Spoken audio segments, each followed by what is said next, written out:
Do your thing, man.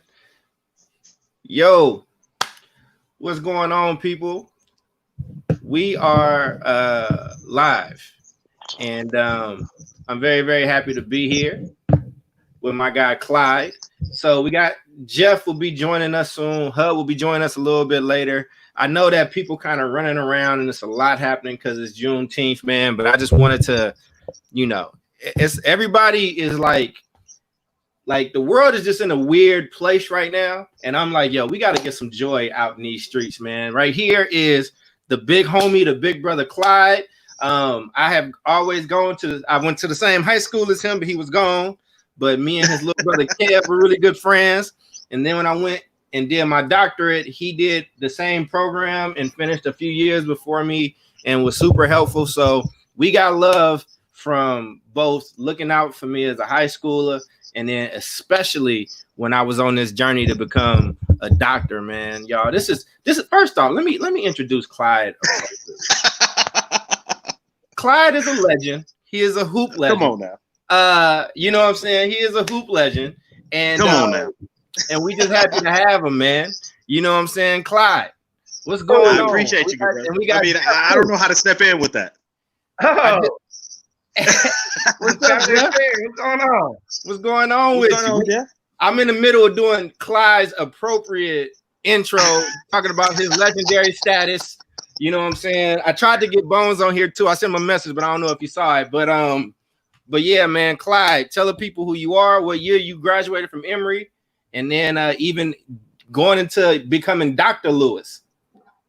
Well, I don't know if I can live up to that intro, brother. Thank you. I appreciate that. That was a lot. It was so true. As Charles said, yeah. I mean, I'm a product of DB's Oakland. I grew off 98th, Madison Middle School, Brookfield Elementary, and then I transferred to Emory, where I met a lot of good people, including Charles and Jeff, who were both on this phone call or on this live. I'm a little bit older. I ain't gonna mention the year I graduated because I don't want to date myself. Brother, black don't crack, B. You good? Fair enough. So I graduated in 96. And I was fortunate enough to receive a football scholarship to the University of Hawaii, which took me out and exposed me to a few different things. Got to explore myself a little bit.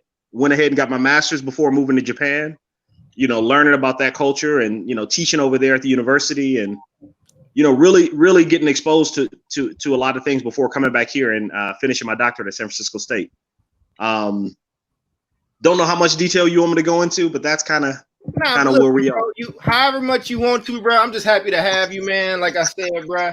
You know what I'm saying? I appreciate being here. And we appreciate you. I know we ain't got you for a full time, but let me do this other intro. Let me introduce D. Jeffrey Corbin. Let me do it the right way. So, look, I've moved around. I don't even know if Jeff knows this. I went to like 11 elementary schools. I moved around a lot. So I never had that base of going to school with like the same people forever. Like I went to school in Chicago and Kentucky and Hayward and then the Bay and all that stuff. So when I met Jeff and them, I met them in high school. But even then, I wasn't like super. It was like Jeff, Tremaine, like they was like, like I was closer with Mike and Hub and all that because we was in the academy. The Emory did this academy thing. But in college, Jeff and I both went to Cal State Hayward and we reconnected.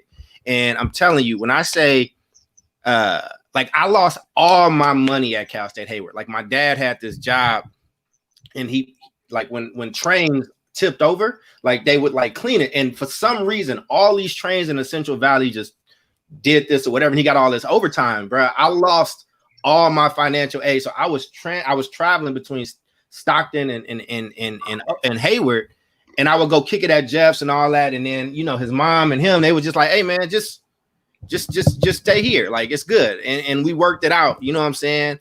And it was Jeff outside of Will, who I consider my brother, man. Jeff has been the most solid friend. Been a great friend even when I wasn't the greatest friend to him, and in our roles in life he's always been Switzerland. So like he's like friends with everybody, but everybody don't get along. Like ain't no beef, but like everybody just don't like kick it the same way. But Jeff has always been like Switzerland and neutral, man. He's one of the best cats that I know. I love his brother and I love his family. Ladies and gentlemen, welcome to the show, Jeffrey Corbin. What's up, man? Hey, man. I appreciate the introduction, man. Absolutely, brother. There is no graduate Charles. There is no Dr. Cole. There's none of that. Nah. Listen, when I say I was ready to be done, when I lost all my stuff, and I was like, it was like my junior year, senior, like it was hard, and I was about to be like, man, this wasn't meant to be. It's just time to just go and do something else. And if I didn't have that, bruh, it would have been bad. But Jeff is, and I think everybody in our friend circle, even the folks, even those of us that might not talk or whatever, I think we would. That's the one thing we would agree on is Jeff. So, what's up, man? What's up, man? You know you would have made it. You would have made it eventually. I don't know. There's no quitting, Charles. There's no quit. You would have made it. It probably would have took you a week or two longer, but nah, you would have got there. You would have got there. Ain't no stopping the drive, man. So how you doing, man? How you handling all this stuff going on? You know what I'm saying, with COVID, with the marches and all, like, you know, yeah. I just want to know how both you brothers is like handling that. So I'm gonna start with Jeff and then Clyde. I'm gonna come to you, man, and then we just gonna kick it, bro.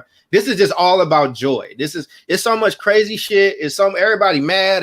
It's a lot going on, and it's good reason we should be having these things. But my revolution is right here with joy, with people that I actually genuinely care about and love. So I want to know how y'all doing. So Jeff, how are you and your family, and what's just going on with you? The family's doing real well. You know, everybody's, you know, taking a step up in life and, you know, just coming into their own. Me, let's see. I'm doing okay. You know, getting it in at work, and, you know, remember 2 years ago I tore my patellar tendon. It's been 2 years already? That's crazy. Well, it'll be 2 years in August 25th. It'll be 2 years. Man, when you get older, time just flies, bro. It's Yeah, like I thought that happened like 5 months ago. He said 2 years. Right. 2 years ago. So it put a halt in my little career situation. But then 3 months ago, March 17th, tore my Achilles. So it's like, yes. Remember I told you we were chatting about that the other day, or a while ago. How'd you do that? Well, it happened. Yeah. It was a chronic injury, so they say. So, you got to nurture that, brother. Yeah. So, you know, crap stuff happens, man. Stuff happens. Well, how you doing then, bro? I mean, you look good, man. How you holding up? Well, so I'm frustrated because, you know, the COVID-19 thing is really stopping me from getting the treatment that I would normally get if everything was accessible. Like, I'm not able to go to my normal doctor. They sending me off to contractors here, get me to run around. But how am I coping with it? I'm not coping with it as well as I could be. It's kind of hard, you know, not being able to be mobile, and especially at a time like this where just house just seems so small, and you're just like, man, I want to get out this thing, but you can't really do anything anyway. But so it feels like I got shackles on me for some more time. So yeah, that's why I left, man. I just came back to Oakland a few days ago. I bought something outside of Oakland. You're back in Oakland? Huh? Yeah, I'm back in Oakland. Yeah, I'm in my apartment, and this apartment is so small. But I bought something outside of Oakland, and in an undisclosed location. But I got space, man. I got 3 rooms and a basement and all that stuff, and my lawn, and like I just been learning how to we just grown now. Like I be getting joy out of like doing my grass. Like YouTube and how to fix stuff. Like, oh, okay, like cool. That garden life is real. Bruh, everybody like bought all the toilet paper, and I'm like, yo, like this is crazy, right? I'm like, oh, let me go buy a bidet and like install it. Like, you know what I'm saying? Like I'm like grown now. So it's wild, man. Clyde, how you holding up, man? Like how's this? Trying to make sense of it. My family's over in Japan right now. So, you know, we're doing, you know, we do, they spend summers in Japan. So it's not it's normal, but it's new because like you said, and like Jeff talked about, you know, they've never been away when COVID happened.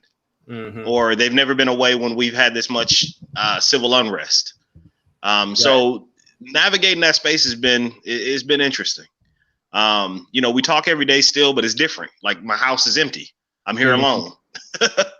I mean, I got a little bit of space. But it's different.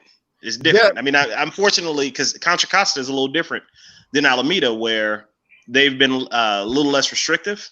So we can dine outside. We've been able to do that for a couple of weeks. Okay. So it's not like we've been in a house as much as Alameda County. I work in Alameda County.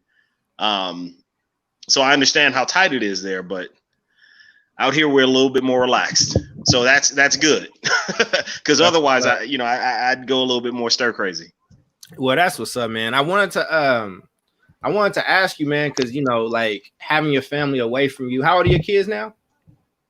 So my daughter's turning 9 and my son's turning 7. So having them away and like, with all the stuff that's happening, man, what's going on out there? And like in Japan, what are they saying? What are they seeing?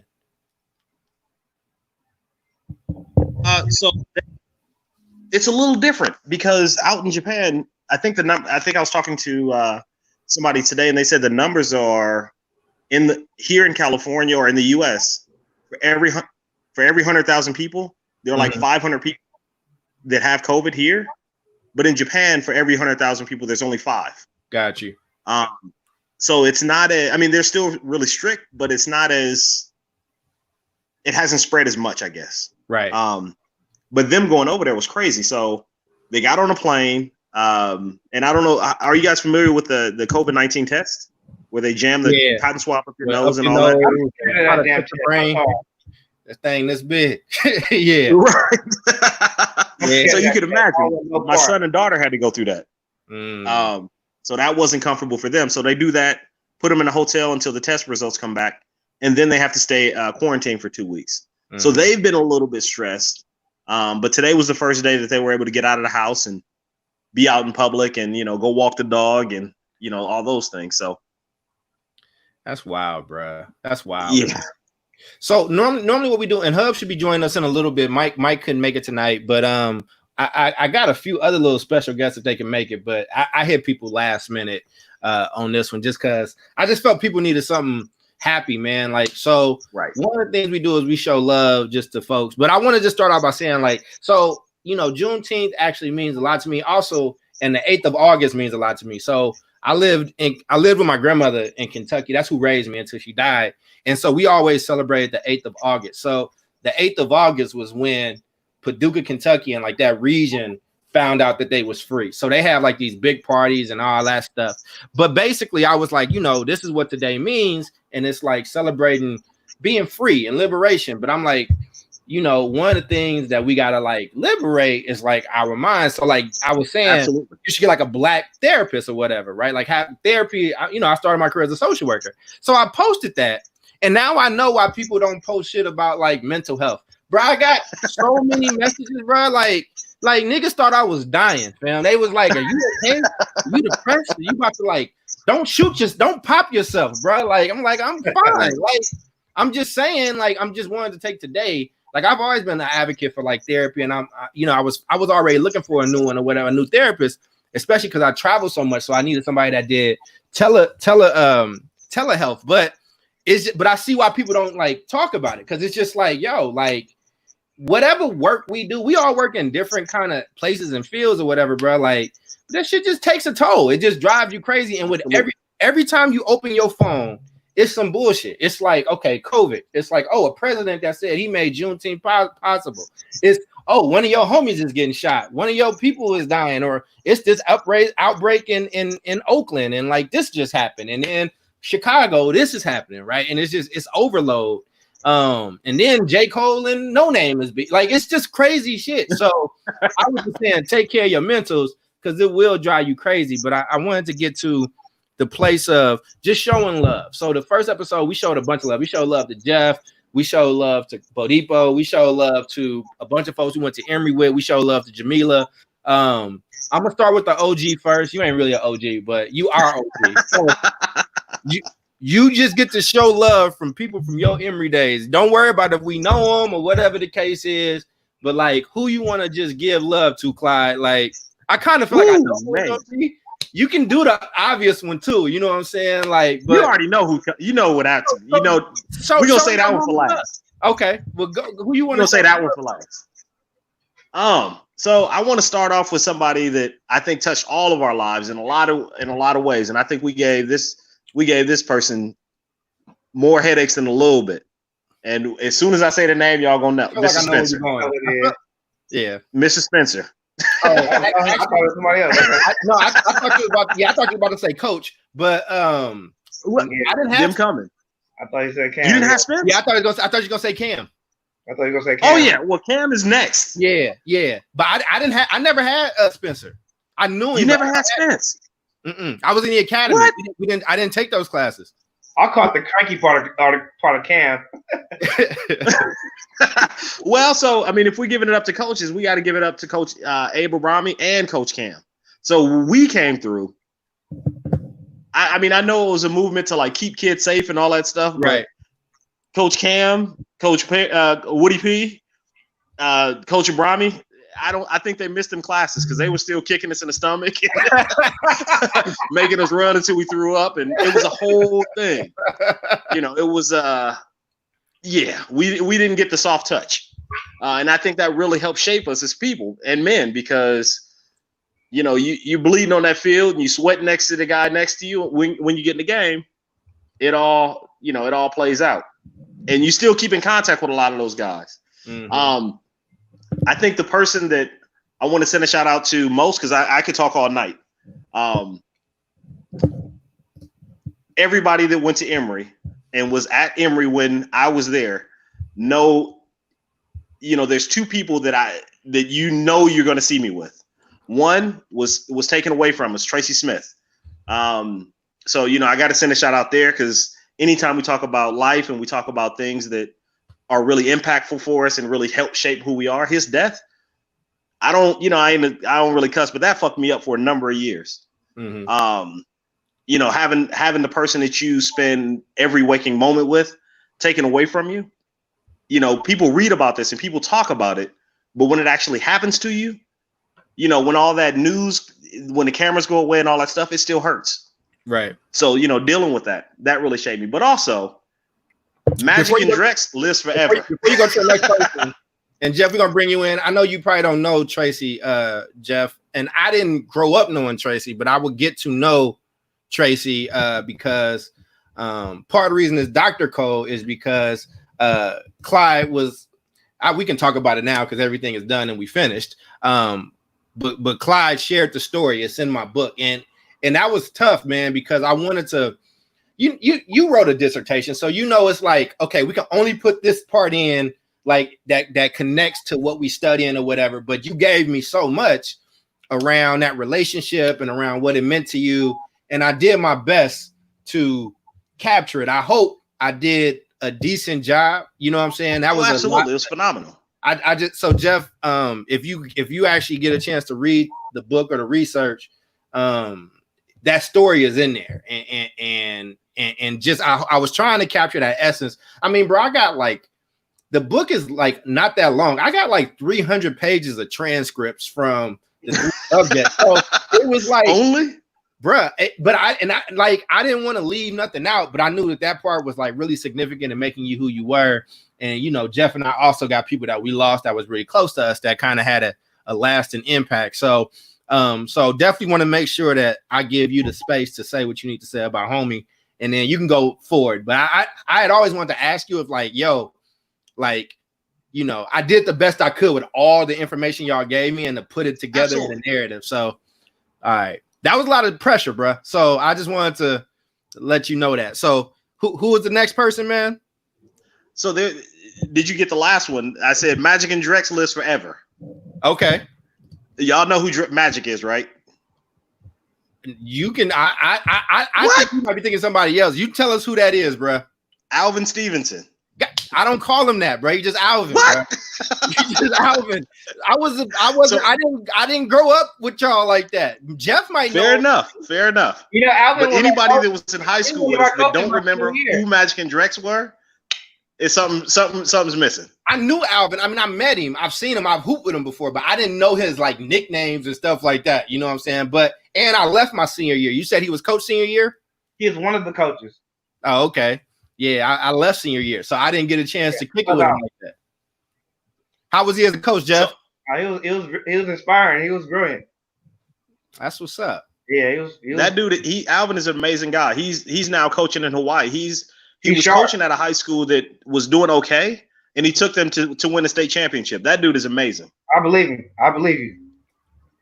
That's what's up. We're trying to bring him back to the States and get him back in and mentoring these young men. Bro. Let him live in luxury and like in his beautiful place. He ain't worried about over here. Well, I done told Jamila 5 times she can get on this episode if she wants to. I done told her I'll send her the link. I done told her. But thank you, Jamila. I love that you commenting. You can hop on. Right. So you got 3. Go ahead. So I was going to say I have to hop off. I have a 9:30. Okay.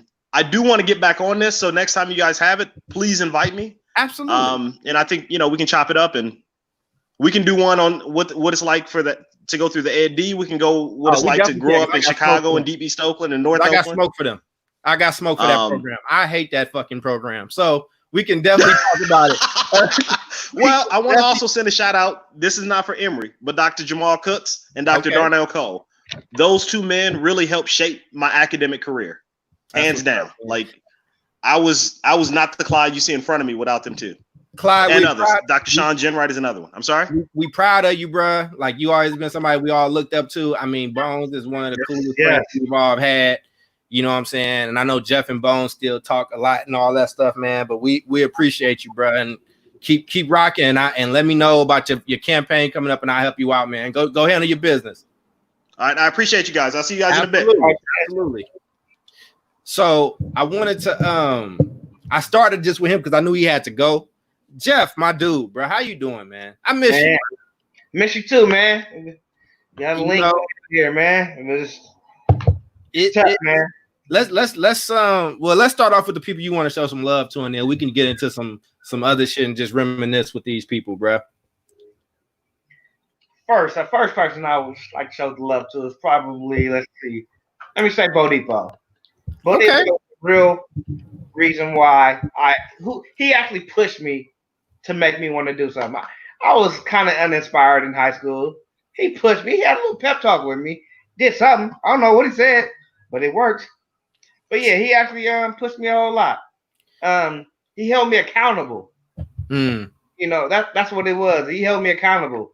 And when a lot of people didn't really, overlook me, he knew what buttons to push. So, I like to thank Bo Depot. He was a good reason why I'm able to help everybody around me. I was going to ask you, because you play this role, man. And it makes sense if you ever meet Jeff's parents. I love his parents. I love his dad. I love his mom. But y'all are like really humble, like chill people. Like you just always have been. And you around some characters. I was a character. Everybody else around us was some characters, man. Like so. But how do you, like, how did you become that glue that kind of held everybody together? You know what I'm saying? Because I'm like the opposite in that sense. Like I'm like, fuck it, I'll go by myself. Fuck it, I'll leave. Whatever. I'm on my own, right? Like it is what it is, and people won't hear from me. And I'll move away and don't tell nobody where I'm at. But you've always been a person that's like held people. You know what I'm saying? How did you do that? Well, talking. What's good? Good, brother. Hub showed up, man. I appreciate you, Hub. All love, man. I had a big question for Jeff, man. Hub, when I come to you, I'm fucking with Mike, so I'm just letting you know. It's I'm getting in love. What happened with Mike? Like, what was that? Jeff, hold on. We're gonna get right back 1 second. So basically, this is what happened. We talked about like people love this. We had like over 2,000 people watching all this stuff. Let's figure out a date. And like Hub is like, well, I can't do whatever. We're like, oh, okay, that's cool. So Mike is like, well, I can get on tonight at such and such time. You might get me. Cool, right? So then he like, I found Jeff. And I'm like, cool. And then he was just like, oh yeah, I can't do it tonight. I'm like, wait, what is? I'm like, bro, I can't. I said I advertised it with 3 cats. Like, what's happening? And he was like, I ain't heard from him. So hopefully, on a serious tip, I hope everything is okay. Like, I'm just kind of giving him shit. On a friend, emergencies happen. You never know. Yeah. But on a friend, if everything is okay, like, you know how your friend bust their ass in front of you, you make sure they okay first because we old and we be breaking bones. But once they okay, then it's like I gotta get on your head. You know what I'm saying? So it's like, I did this because you said you was rocking. So, but it's good. Shout out to Mike. Jeff is telling us just some folks that one, how he kind of got his demeanor, and like Jeff has always just kind of brought people together and been calm, and like bro, like even when I didn't deserve a good friend like Jeff, like I've fucked up around Jeff, like it's been like bad, and he's always like been like, nah, bro, it's good, like and let shit go, like in a way that other people don't. But he was just going through people that he wanted to show love to. So his first was Bo Depot, and that's what he was talking about just now.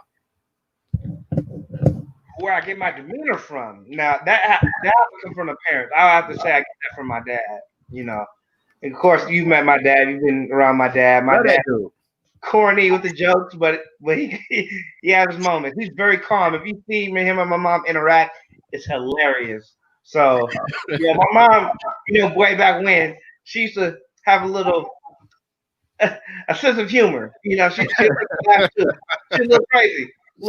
She's still funny. She always has. She always funny. Yeah. So watching them balance, I know my dad is a calm one. My mom is more forward. Watching them balance it out, I noticed that how my dad learned how to deal with my mom. It's kind of hard to deal with somebody with my mom. My mom got a backbone, so I not love my mom. But she's a piece of work sometimes. I told you, man. I only printed out 5 of like these special dissertations. Like it cost me like a lot for each of those bound, and I wanted to make sure that your family got one, man. I hope she got it. I hope, you know, I hope they understand that was special, and it was my thank you to them, because again, I wouldn't be here. I think there's a few people I wouldn't be here without. I wouldn't be here without Jeff and his family. I wouldn't be here without Will, and I wouldn't be here without my uncle Skipper. Y'all don't know him, but Jeff, you know Alec. That's Alec's pops. Yeah. It's just history there. But Skipper has always looked out for me in a different type of way, and I tried to honor him earlier because I watched that movie Five Bloods with that Spike Lee did, and it's about Vietnam. So like my uncle was in Vietnam, and it's but Vietnam is real, bro. Like it's real, and it has an impact. And my uncle has not always been the best to his kids, to his wives, to like the people around him, but for some reason, this dude has always taking care of me. So when I was in college, when I was at Cal State Hayward, and I was like depressed, bro. Like I'm telling you, I was this close from leaving, and people didn't even know. He never had nobody in our family go to college, but a lot of the men in my family went to jail. My daddy went to jail. A few of his kids went to jail. My cousins and stuff. So he sent me the jail package. Like he sent me like the packages that you could send in jail with like it's like you can put like fruit snacks and all this stuff in, bro. I love that shit. So yeah, man. So just as we talking about people that help get us through, Hub, who's some people that help get you through, bro? You another one of them people. I'm talking to the 2 calmest niggas in Oakland right now. Like what? Like we talked about this last time with Hub. Like Hub always been like this super calm, super mature dude. Hub at 14 was 40 years old. You know what I'm saying? Like he just was like, yeah.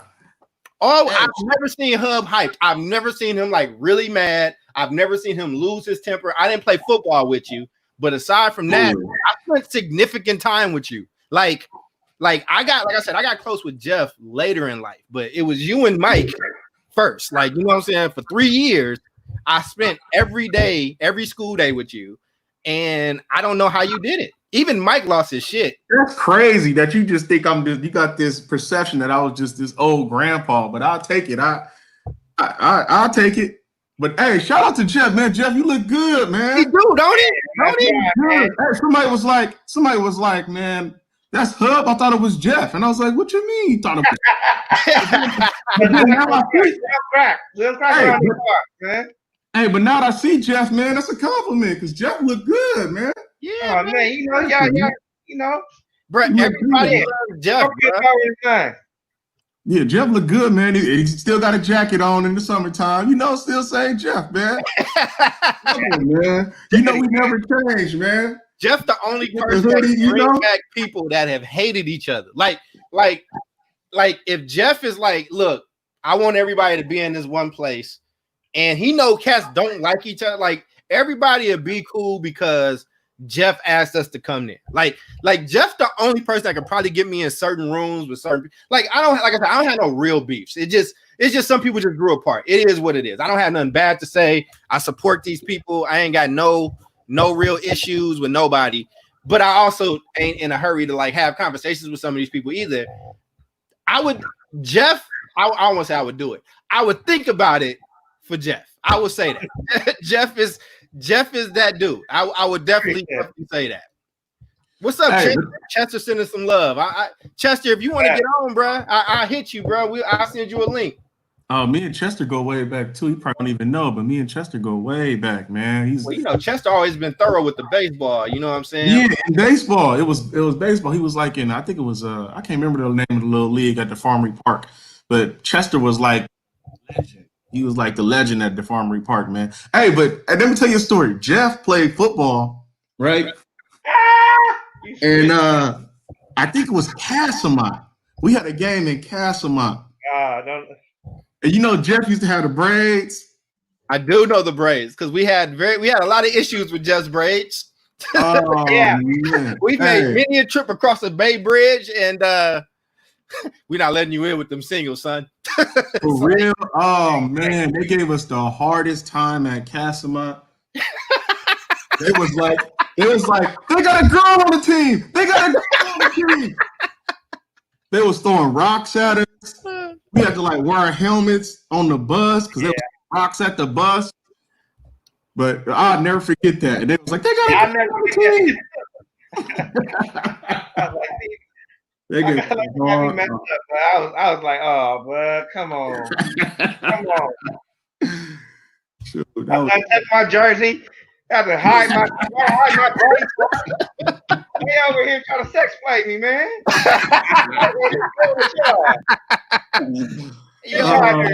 Jamila said if she get on, can she ask some men questions? Jamila, you can ask whatever you want. It's all love. In question. You can't ask me whatever she wants. You can ask y'all. I'm not agreeing to that. I'm sorry. Maybe a few things. Jamila, you can ask Jeff and me whatever you want. Yeah. She can ask you too. You ask the non-married people whatever you want. Because I don't know what men questions mean. Yeah, but I mean, if it's something, it's all love. If it's something that, she said, shaking my head at you. I sent you the link. It's in check your messages. It's in your messages, Jamila. So, fellas, man, so what do y'all like want to be doing in 5 years from now, man? Like real talk. Like, what is it that you want to be doing? Hub, I'm gonna start with Jeff because Jeff is our guest. Jeff, what you want your life to be looking like in 5 years? 5 years. Well, I remember the last show where I caught a glimpse of it, where they're talking about you need another Charles, and they need another Charles on this earth, a little kid. Yeah. Hopefully, I'm like Hub, married with some kids by then. I want to do it right, but beautiful. I want to do it right, but I feel like I need to bless this world with one. You too, Charles. I agree with Mike, and I agree with Rob. No, don't agree with that. I'm glad you agree with that. Don't do that. Bless this world with one of us. Yes. We need a round two. Yes. No, we don't. Real. That's how you make the world a better place, man. This is what I think about what you just said. I don't agree. That might help you. San Diego, a bar. They need to be in a bar fighting with each other, and we need to. Oh man, brother, should we could. I mean, bro, that is the best vacation I've had to this day. The best vacation I've had to this day happened when I was broke. When I was dead broke. It was San Diego, Mexico, Vegas, Mexico, San Diego. Yes, bro. Rosarito Beach is legendary. We will come back to that in a second after Hub tells us what he wants to be doing in 5 years. In 5 years. Oh man. Oh, real quick, Hub he had this coach stream. First off, it had like hella people in it when I looked at it. I was in something else, so I couldn't like watch, but I saw that it was happening and wanted to get you some views. I'm proud of you, dog. It's beautiful. Right on. And I know you don't want to coach in college or NFL or whatever the case is, bro. But bro, we proud of you, man. That was huge, and I'm happy that you figured it out. I wish I could have been more help for you on it, but I told you YouTube will help you figure all that stuff out, man. So it looked good though. Yeah, no, man. Sometimes just inspiration is help, man. And you inspire me, and shoot, I stole basically what you do, and I'm doing it with the coaches. So yeah, man. Thank you, man. You helped me out a lot. What you mean? And then I called you first, and you was like, "Hey, get this, get that, get this, get a subscription to this, do that." So yeah, no, you helped me out a ton, man. 5 years from now, do you want me to answer that question now, or? Oh yeah, go ahead. 5 years from now, I would love to just be amazing at all the things I'm doing right now. That's really where I'm at. Like you said, I don't have no aspirations of coaching college or NFL. I just really want to be like an amazing football coach in every way. Like I was telling you, a few episodes ago, have a place where the kids are amazing on and off the field. They're good people. Being just a Hall of Fame dad, you know what I mean? Like just being an amazing dad, and then just growing my family. Right now we're in a house that we're renting, beautiful house. But in 5 years, we would like to own some property, and for me, it's no rush in that. But I know my wife has huge aspirations of, owning property. So yeah, man. So that's it, man. I want to be a Hall of Famer in my house. I want to be the best dad ever. And then I just want to be an amazing coach, man, an amazing teacher. I also teach special ed. So I want to master that. I want to be like, literally, I want to be like the Michael Jordan of special ed teaching. If I could just do those things, I'll be happy, man. I got enough money to live. I got enough love. I got it all, man. I just want to perfect what I'm doing. That's it. Okay, man. That's beautiful, man. You see that grown ass answer he gave? Like, well, some people might not think that though. Some people might be like, man, that's kind of whack. You should have. It sounds like you want more kids too.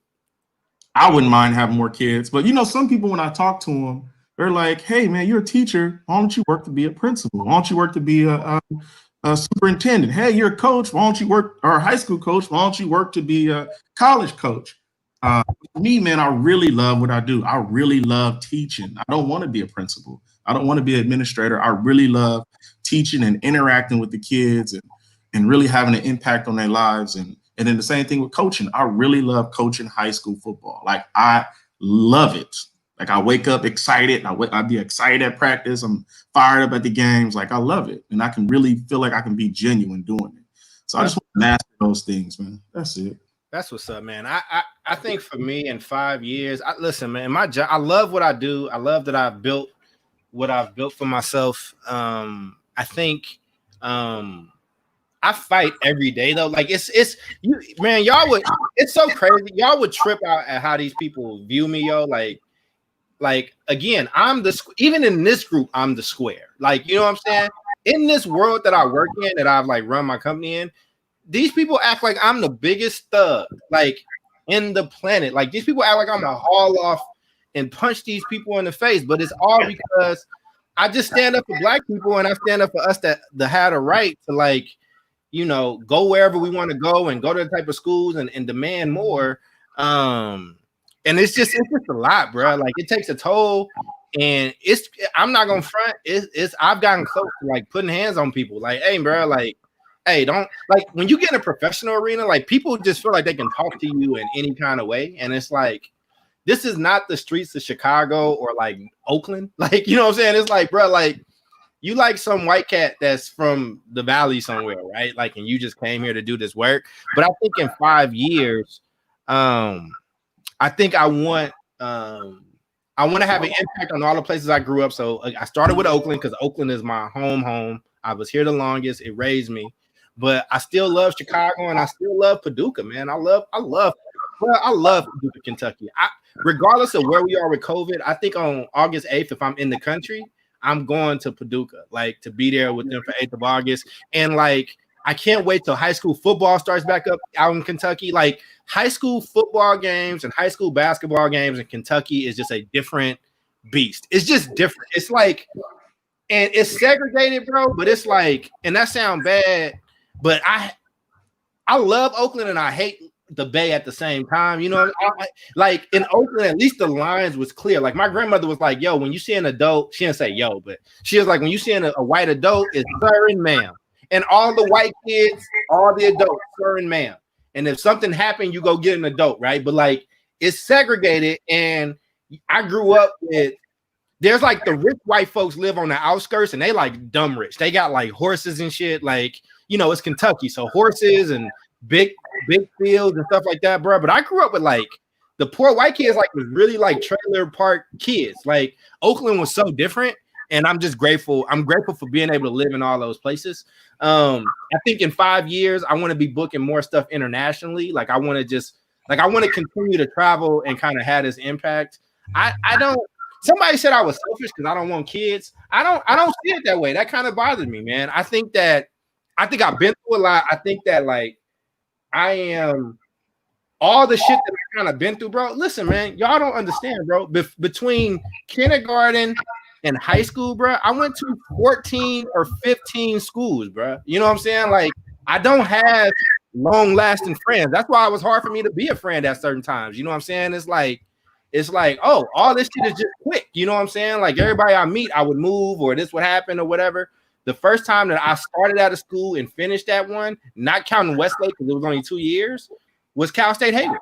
That's the first time I started out of school and didn't transfer in my life, right? So I think, you know, kids for me, man, like, look, if kids happen, what's up, Nick? Nick Castaneda is watching. Chester Dancer is watching. Chester, I'll put you the link if you want to hop on, bro.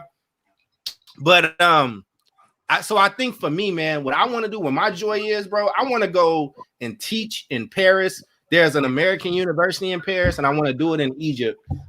Egypt fascinates me because it's in Africa, but many of them don't consider themselves black, which is wild to me. Yeah, they don't. Like the Arab, like if you look it up, like if you ever go like to Dubai or any of that stuff, like it's the same if you go to Dominican Republic. I went to DR, and bro, it's people that's my complexion. Like people walk up to me and they start speaking.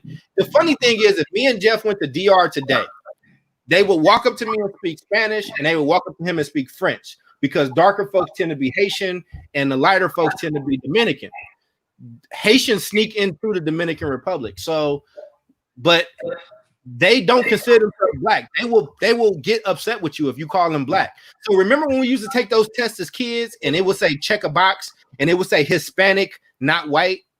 Do you remember that?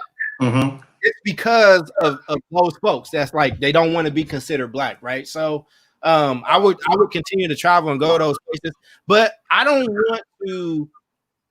I don't know, bro. I don't want to pass shit on to my family. I don't want to pass shit on to like a child. Like, you know what I'm saying? Like, I want my children to do my work and my books and like the life that I live, bro. Because look, I get a lot of love in this world now. Like, I just got a grant and all this stuff. Like, people fuck with me now, but bro, they just waiting. They waiting, dog. I'm just paranoid. I think that it's gonna all go away. Like, bro, if they cancel if J. Cole is the cat that y'all canceled this week, J. Cole got canceled.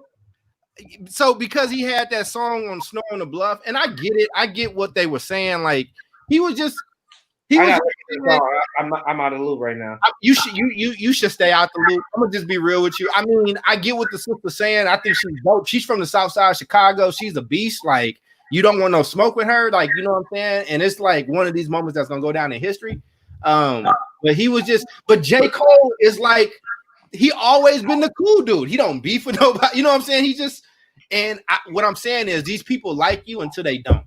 You know what I'm saying? And like they already think I'm a thug. They think I'm this and that or whatever. So for me, man, I just like being able to have freedom, and I like traveling, and I like being able to take care of certain people. What I want to be able to do in 5 years is I want when your kids get older and you like, hey man, I want my kids to get experience doing this. I want to be able to put them on the payroll and send them out the country with me. if Jeff has kids, like you already know, like whatever Jeff's kids or whatever need is nothing, right? Like when Will got kids, Will kids get older, like I want to be able to put them on and like let them see if they want to be a part of this and put some money in their pocket.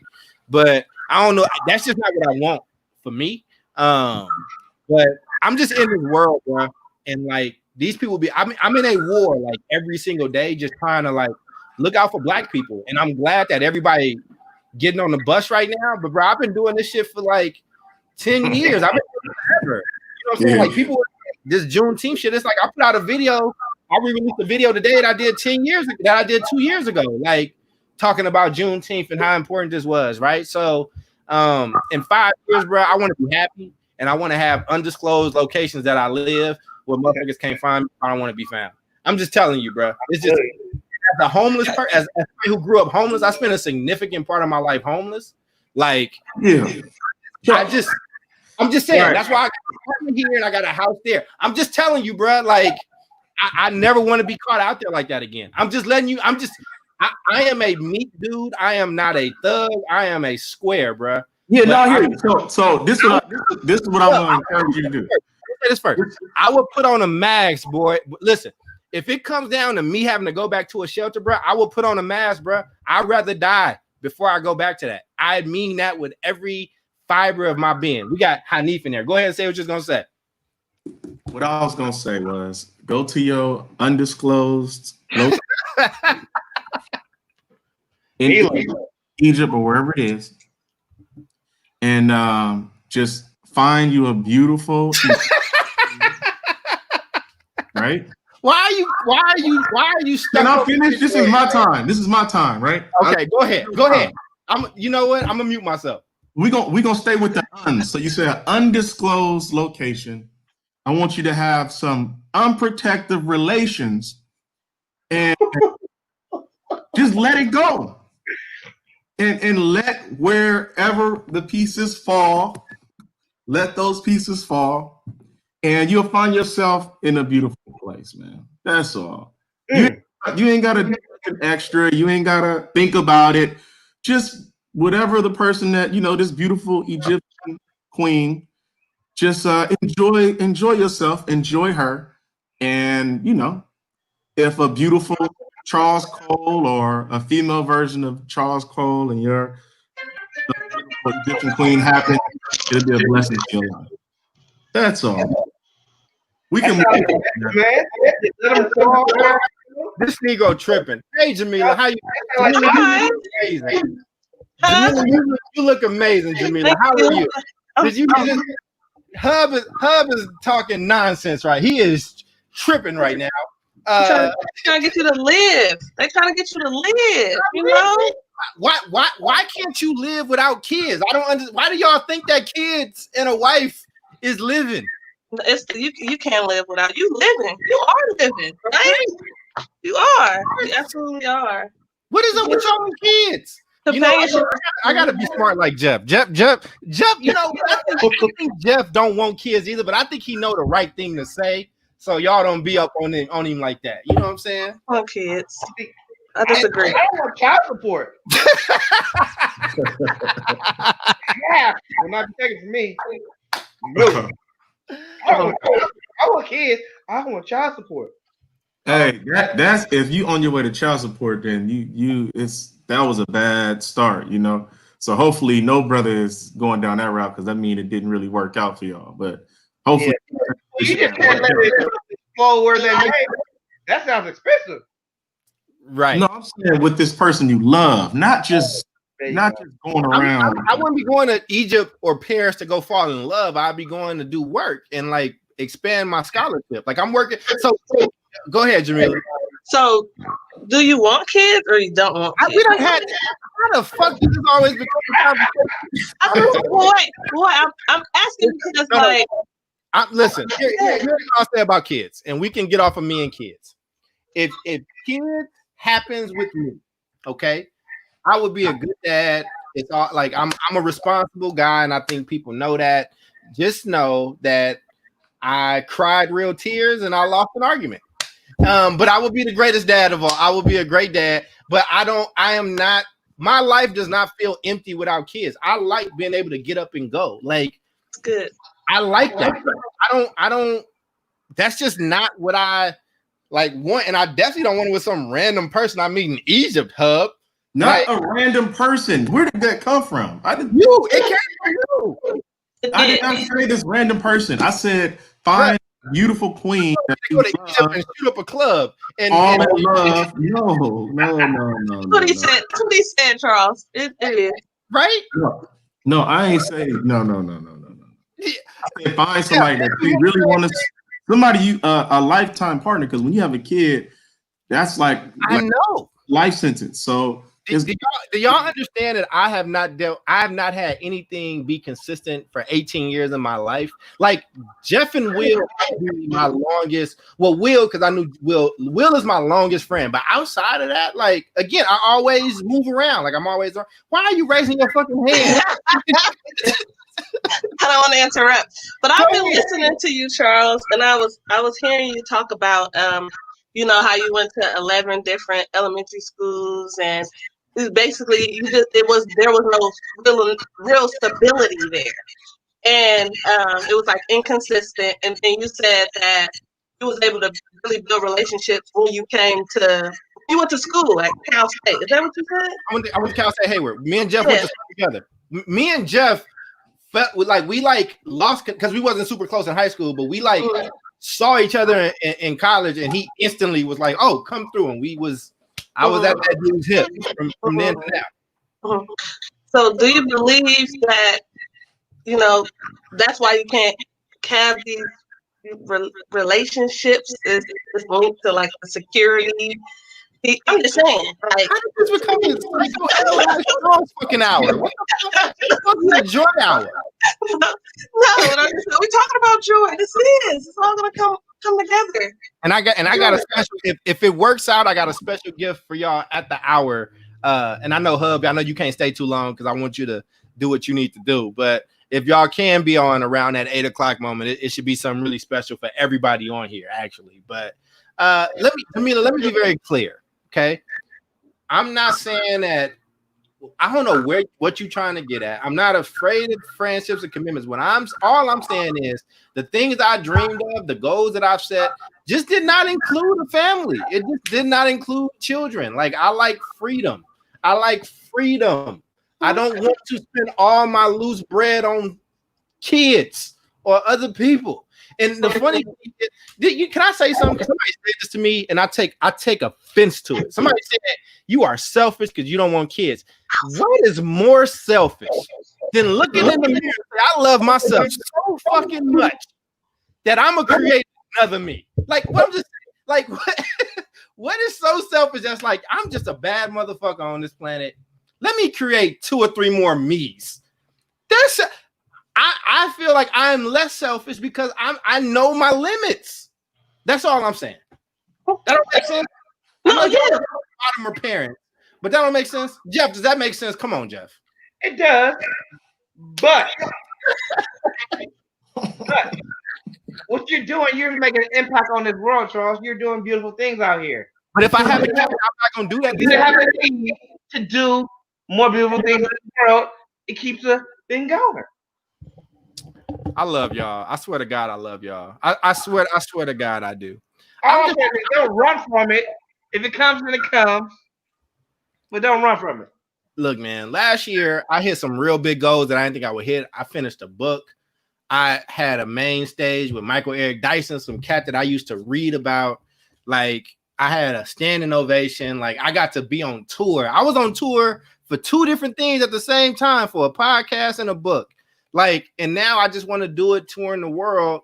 And that's it, bro. Like, I don't need that other shit, man. I really don't. I don't want the responsibility of being, I mean, if it happens, it happens. I'll deal with it. I'll be responsible, yada, yada, whatever. Right. But like, I'm open to it. And maybe I meet the right woman and the woman I'm just like, yo, I'm done. Right. I'm never going to say what is not possible, but yeah, but we got to stop this thing that like, it's something wrong with the person if they don't want, it's a lot of people that don't want families. I'm just saying, it's a lot of people that don't want families and kids. Jamila, I asked you last time if you wanted another baby. You looked at me like I would have had something on my fucking forehead. What was my answer? Jamila, do you want another baby? I said that because my son wants a sibling. The only way I would have another child, the only way I would have another child is if I was married and and my husband wanted a child. But I'm not. No, not right. No, I'm not even thinking about it. Not in this world. Not in this world. No, you're doing good because you wouldn't have been able to do all that tour if you had a kid. That would have been stressful, right? Exactly. That's what I'm saying. Yeah. Hey, go ahead. No, just when we're not speaking, we should probably mute because I think we echoing off of each other. Oh, really? I'm saying, yeah. But Charles, what you just said is just don't make no sense at all. For Jeff to almost agree with you is just ridiculous. Okay.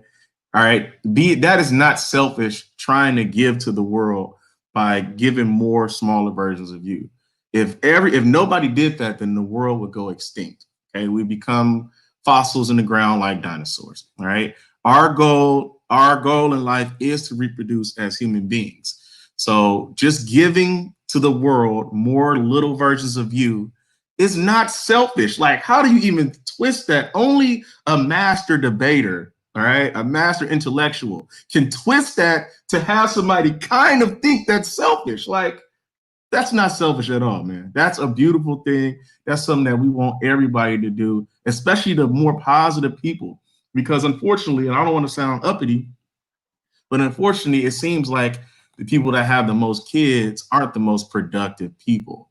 So we need to start having people that are really, really productive, people that are really, really positive, produce kids in this world. Like you don't think kids have Trina, all of you amazing people need to have some kids. You don't think having kids is part of the reason why they not that having kids is not part of the reason that they're not as productive? You don't think that plays a part, bro? You don't see a connection there, my guy? No. No. Because let's just be real, right? Some of these people, and I hate to kind of be judging people, but you know how you were saying Jeff had a certain demeanor in high school, right? Jeff has been this person in a way since high school. Jamila has been this person since high school, right? There are just some people who maybe have been a little bit more irresponsible, even in high school. And what you find is a lot of those people, unfortunately, find themselves having a lot of kids or maybe having a few kids. And it's not because they had kids that they're irresponsible, but maybe just because of life early on, they've been going through hardships and they've been irresponsible the whole time. So what I'm saying is we just need some really, really productive, good people to have some kids. That's all I'm saying. That's all. Super productive since having a kid, man. There's been so many things. Same with Jamila. Jamila had a kid and she's been super productive since having a kid. So yeah. My motivated me. I was motivated. Like I went back to school, everything. That was really for my baby. It really was. Can't hear you.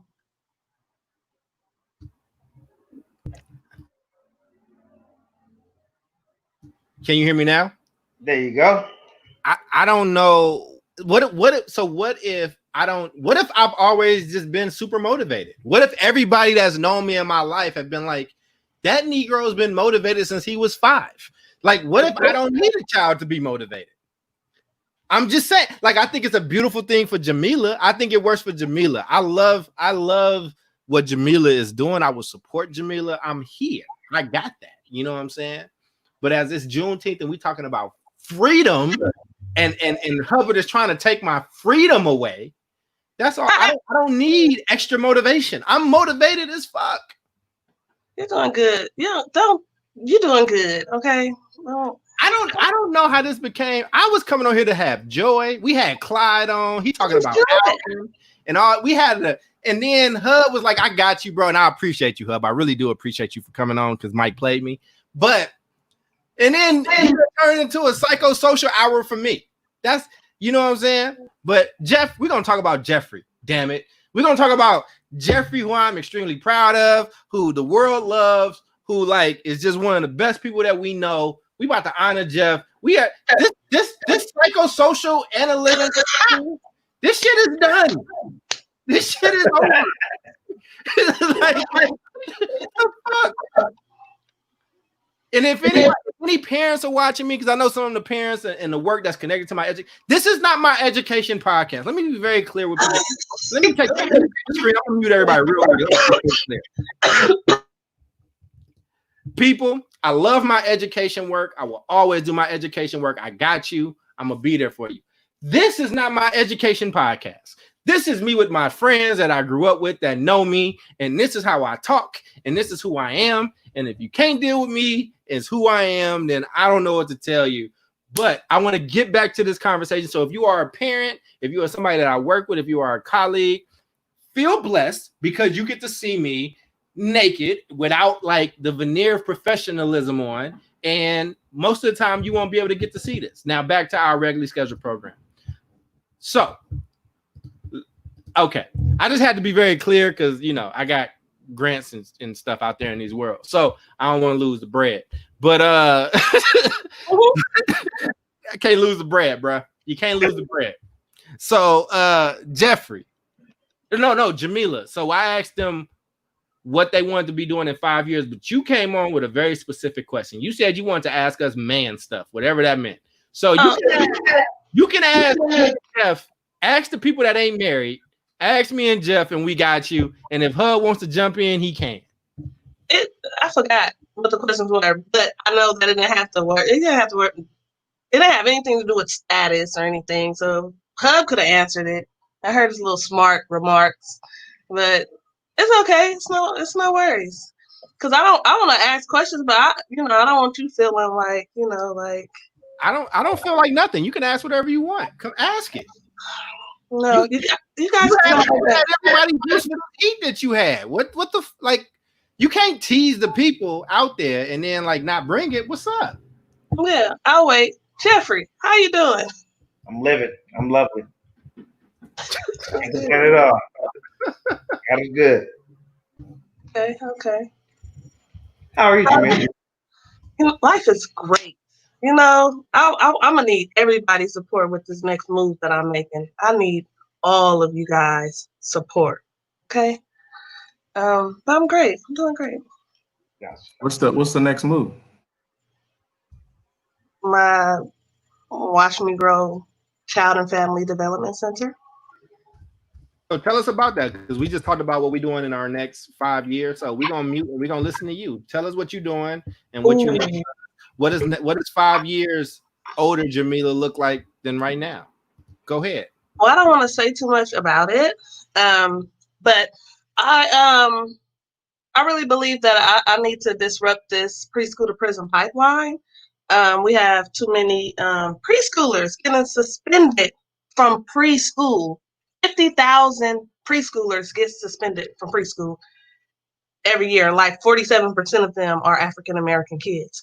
So what I want to do is I want to educate more families, like on early childhood education and advocacy. They need to know that they could speak up, if any time their child is in the process of getting suspended, like what preschooler should be getting suspended. So these teachers need some more education and learn how to teach in a diverse society and to be more culturally sensitive. Because it's having an impact on our children. So I'm trying to disrupt the preschool to prison pipeline. So what you need us? How can we help? What you need us to do? And I know you and Jeff are always been close. I mean, I love you too. Best friend. But Jeff supports you and like super rides for you because Jeff rides for everybody. Jeff is just I don't know how the fuck he does it. I really listen. If I do ever have a kid, I just want him to be like Jeff Corbin. If my kid is like Jeff and Hub, like with the temperament, you know what I'm saying, like in the growth, I'll be good. Y'all parents did a good job with y'all over there. You know what I'm saying? Y'all are doing good. So how can we support you, Jamie? My parents did a good job with me too. I'm not saying that parents. What you see? This is how we came to bands. You know what I'm saying? Why you just all lives matter Jeff moment? Why you do that? I love Jeffrey. That's my best friend. I love him so much. I thank God for him. You know, we grow together. We really we have our moments and stuff. We really growing together, right, Jeffrey? Jamila introduced me to my church. She got me into the church. Yeah. Praise Iron. the Lord. Hallelujah. You always have my back. Go ahead. Wait, I'm done. If you're in a Baptist or Pentecostal church, you gotta go to the bathroom, put the one finger up. You know what I'm saying? Okay. It's time to give. Anyway, so oh, Jamila, you getting love on here. Maya just sent you some love. I got you. I love her. I didn't know you knew Maya. Maya, what? Oh, I didn't know you knew her. Hi, Maya. I didn't know you. I know Maya really well. She knows me from my work, and she knows me from my old talk show. Like I had a talk show like years ago when I was a pup, man, on radio. That's where she had kind of met me or whatever. But I love her. I was hosting these Triple P seminars. It's the Positive Parenting Program, and she connected me with her parent coordinator, and I did some webinars for them. And she was very supportive, and yeah, I love Maya. That's what's up. So, well, let us know how we can be supportive for you, and we'll help you out. I mean, what do you need from this community? What do you want this community to know? Like, a lot of people will end up eventually watching this because Hub is the superstar, so we will get like 2,000 views. So usually what we average or whatever because of Hub. And his coaching show actually killed our little pissant show.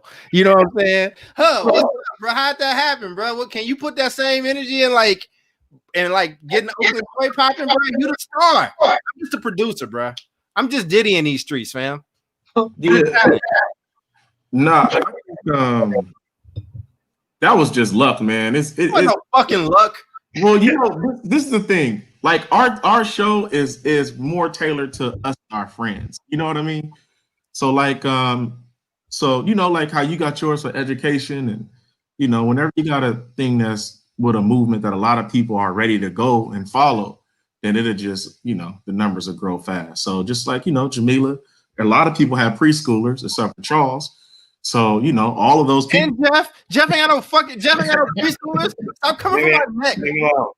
So a lot of, and then there's a lot of us like that's being mistreated, that's getting suspended, you know, maybe have a little bit of energy, but the teacher can't deal with it, or don't know how to structure their class and don't know how to make transitions. Because I have a credential to teach kindergarten, and you have to be an entertainer basically from the beginning to the end. Like you got to be there to entertain those kids. You basically a clown that's teaching them ABCs and how to read and write and how to add. So, but everybody don't understand that. So yeah, so platforms like Jamila's, where a lot of people was going to be like, hey, yeah, we need this. This is wrong, and we need this. A lot of people will jump on board, especially now. I mean, it's any kind of movement that's dealing with people. People is ready to jump. We've been sitting in the house and watching videos of us be mistreated. So yeah, man, people are ready to jump on a lot of movement. So don't attribute that to me. It's more so on people ready to move. People are ready for change. It's like enough is enough. So that's how mine's kind of grew from 4 to 6,000. Jamila is childish, though. She's just a childish. Did you say 6,000? Is that how many people you had that watched that video, bro? With no promotion, 6,000? Yeah. Look at this superstar right here. Look at this guy. Yeah, it's about 6. It's probably got about that many views. Oh yeah, you know, just maybe. I probably just had 6,000 people, you know, tune in to what we was talking about. You know what I'm saying? But think about how many, you know, football coaches there are in the world, and how many people are associated with football, and how big football is too. If you had something about basketball, Charles, it'd probably be even bigger. There's way more basketball. You know, if there's some kind of injustice happening in basketball, people would jump all on it. So I thought about it, man. I've thought about coaching before. I'm a decent coach, but like I want to play, man. I like competing, and I know you compete as a coach. You know what I mean? But like, I still like, I don't know. It's hard. I've never been that guy. Like I'd rather play than watch like NBA games. Like if we watch it like a game, like. You know, like I'll go and we'll watch a bit of a game, but I'd be much happier if I got to like go to San Ramon and go like play and they tore. Man, wait, you know they tore down San Ramon, right? They broke my heart with that. Bro, they tore. So for the Hoopers, Jamil, did you ever play in San Ramon at Bollinger Canyon? Oh my God, how did you miss this? Bollinger Canyon was like the place for hoopers. It's in San Ramon, so you get cash from Stockton and Sac and San Francisco and Oakland, and like it'd be two courts. We done went there many a night on a mission, bro. It was just the best games, man. Like I love Mosswood. I hate that double ass rim. Like it's just. My cousin Alec used to take me, Jeff, Tremaine, Mario, all of us, and we just started going from there. Shout out to him for like taking us there. And they tore that shit down, man. They tore it down and put like a city building up. It was a place. San Ramon and like all the Negroes in their city. That's what it was. Yeah. Cause first they built a skate ramp, a skate park, which was like state of the art. It was beautiful. But they tore it down, man. But like that was my heaven, bro. That was like sanctuary. Jeff, what's your memories of San Ramon, bro? I'm sorry, Hub. You brought up hoop, and now I'm getting like misty thinking about it. I don't know if you want me to say it. Oh, go ahead. Whatever. Or immature moments at Valero. Anyone else? Oh man, we were some terrorists. Look, actually, I was not terrorist. I was not. Okay, none of that. We were young. Huh? We were young. Yes, but even as young, Jeff, we lived. Jeff, do you remember like when I I stopped going out with y'all? Like I used to go out with and I was just like, I'm not going out with these cats no more. I understand why. I understand why. Bad influence, huh? They wasn't bad influences. It's like, look, like I remember. Yeah, look, I wasn't influenced. Listen, man, I love my friends. Like, I love that. It's so funny because Jeff and I are the only people that paid rent in that house, but it was a lot of Negroes in that house. Like, it was a lot of people. A lot of people came. It was a whole lot of people who came. Hub, you have no idea, bro. Hub, I was in undergrad, bro. Like, I remember I had like a big test to take, bro. And these cats played this thing called the water game, bro. Listen, bro, I want everybody that played the water game to hit their big toe on the bed, bro, walking. I swear to God, I do. I hate. So I had like a big test. I had a huge test in my major, like the next day. I'm chilling. I'm downstairs. I'm sleeping, bro. You know, waterboarding is a national, like it is considered torture. You understand that waterboarding is torture, right? This is before Obama came in and said this was torture. This is during the Bush administration still. Bro, I was getting some sleep. These niggas come in and drop water on your face, bro. You feel like you drowning, bro. Like, bro, I hated it, bro. I wanted to. And they just laughing, bro. Like, it was. Well, what you gonna do, bro? They used to do it to Jeff's uncle, bro. I mean, what you gonna do? It's just they did it to everybody. Everybody got it. It all started from our senior year in high school, though. I didn't know. I wasn't with y'all in senior year in high school. I left. I was gone. It started off at John Wallace, rest in peace. It started off at his house. We had a little sleepover over there, and boy, we didn't sleep for 3 days. You know what? I think that's a good segue. And Hub, I'm glad you're still on. You ain't gotta be. I know you. If you gotta leave, you can leave, bro. I just needed this because it's Juneteenth and I wanted to like do this. But let's. I can stay on for another 15 minutes. Let's do this because all of us knew John. Let's actually show our dude John some love. Jeff, why don't you start? Because I know that Chicken watches these, and I know Chick and John was probably the closest. So. You know, go ahead and give us your memory of John Wallace, bro. R.I.P. our guy. John Wallace, man, one of the smartest, most hilarious guys I know. Like his parents were awesome parents. Like they raised that guy well, and he brought a lot of energy to our school, to our team, and it was just all love. He was a love guy, and he was taken too soon. But I mean, man. I miss that guy. I'm not gonna front. That was. He was one of the smartest guys I ever met. Especially for him to be so much younger than us. Man, he was Man, Mm-hmm. that was a powerful guy. Go ahead, Mila. What's your I'm memory? here tearing up and stuff. Go ahead. We honoring people. It's Juneteenth. It's a special day for John, he was a little brother. Like he was a little brother to me. He played too much. Like he was goofy and he played too much. But he was a lot of fun. Yeah, we grew up. I remember seeing him at Aloni. He was at Aloni, and I was so excited to see him. I hadn't seen him in so long. So it was good to see him that year. I remember fun times at his birthday party when they pulled up the limo, came and got him. Was you there, Charles? Hello. Yeah, I'm here. Junior year. Junior year was my last year. So if it was junior year, then yeah. But after that, then nah. If it was y'all senior year, then no. Yeah, I don't remember, but I just know it was fun. So, and I love his parents. To this day, I keep in contact with his mom. So, good people. Yeah. Yeah, John Wallace. Yeah, man. He was a clown, man. I'm gonna be real. I all of my moments are like mostly silly moments that I remember with him, like just being super, super silly.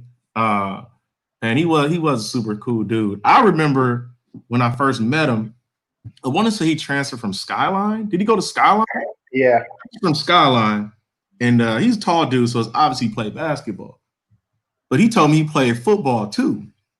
And he was just talking so much trash. Like, oh, you good, Hub? Oh, I'm going to knock your helmet off when we play against you. Like, I just remember being so motivated and couldn't wait to play against him in football. But that was just him, man. He was fun. He was life of the party.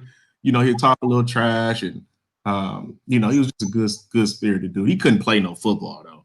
But he kept me going. He really did. Like, I was a little nervous. Like, this dude must know something. He told me. You know, I love John and I wish I wanted John to work harder, like on his footwork, because I think he could have been better. But I actually have somebody that can talk to John, that can talk to John's memory a little bit more. And I told y'all that I had a special guest for y'all if y'all stuck in there and hung in there.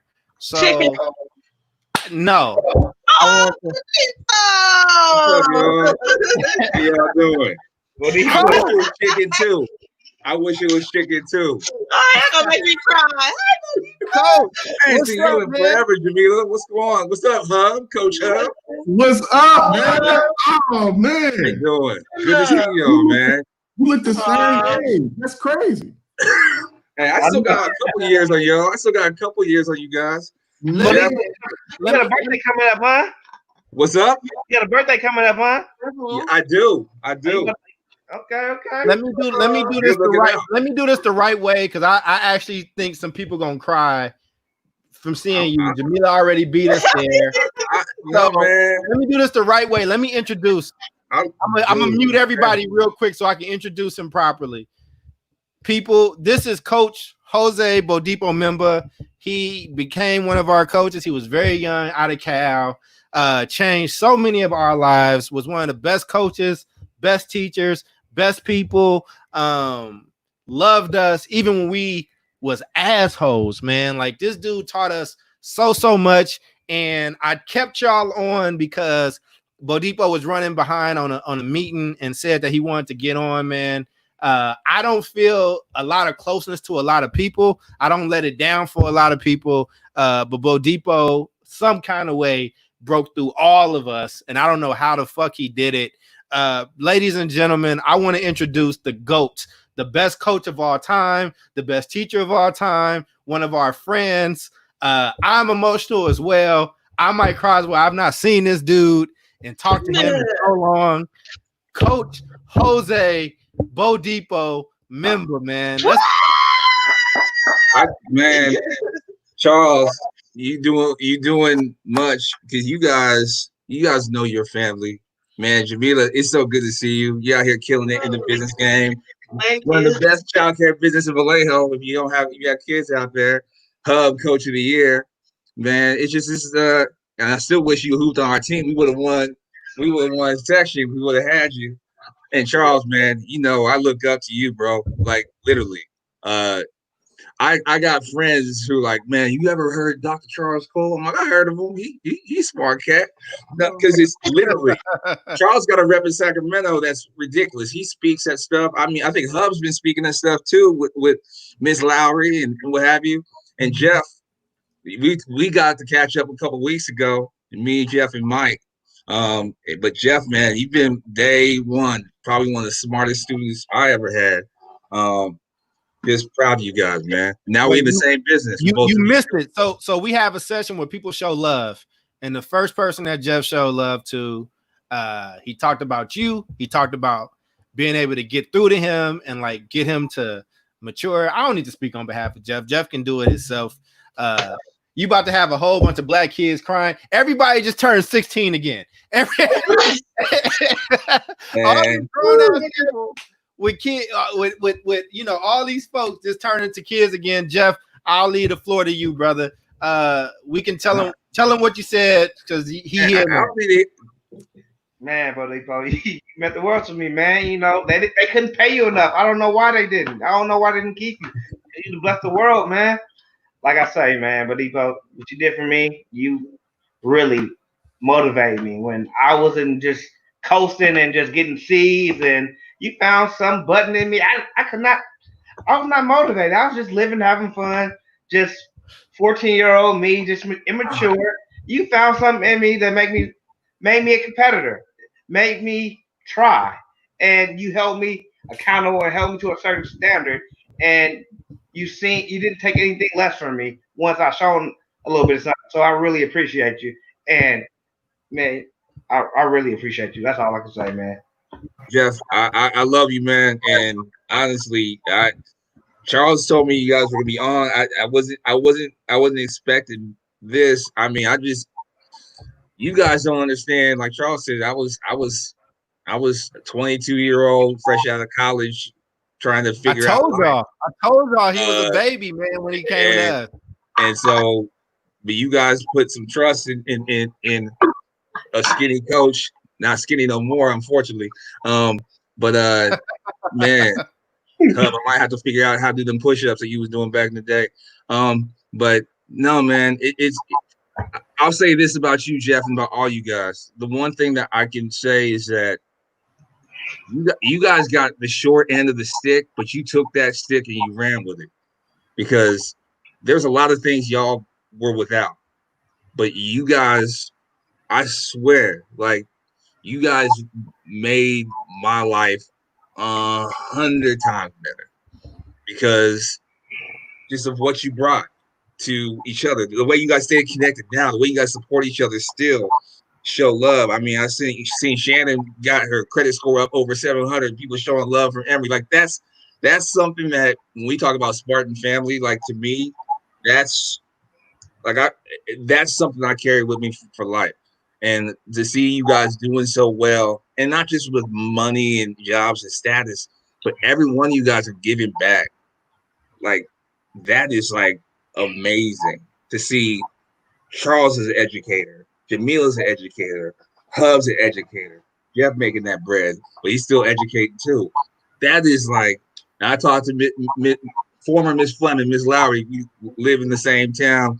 We don't get to see each other as much, but we are so proud of you guys. Like literally, it's a blessing, man. So I mean, if we did something right, that's awesome. But we were trying to figure it out too. So, I'm appreciative, and I'll say this: just on the athletic side, y'all don't know how much talent you guys had. Like that was the part that was like, I ain't never seen nobody handle the ball like Charles. Like he had that rock on the string, and then Jamila come practice with us. You know, she could go. I mean, there's a couple cats in the squad. I won't name names, but I mean, I wish I could have subbed her in a few times. You know. Hey man, we're gonna have to figure out how to get how to get Flem on easy and Donnie, you know, Donica. I think that, like, I mean, the funny thing is, because I'm in education, these people became my peers, right? So I work with now it's Sonia, right? Sanja. Like I work with Sanja a lot. Yeah, I work with Sanja. I've spoken for her twice, and now she is an assistant soup in Stockton where I used to be. And so and she's gonna be a superintendent at some point. Adonica's doing well.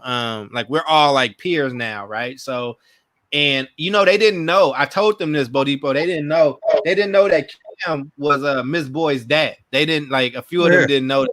Like, man, I love Cam, man. Rest in peace, man. Man, rest in peace, man. To the GOAT, man. Coach Cam was a man. Mm-hmm. As much as he mentored you guys, he mentored me. I messed up a lot, and Cam pulled me aside and taught me a ton. I mean, and he loved Emory, man. Loved Emory, and had stories for days.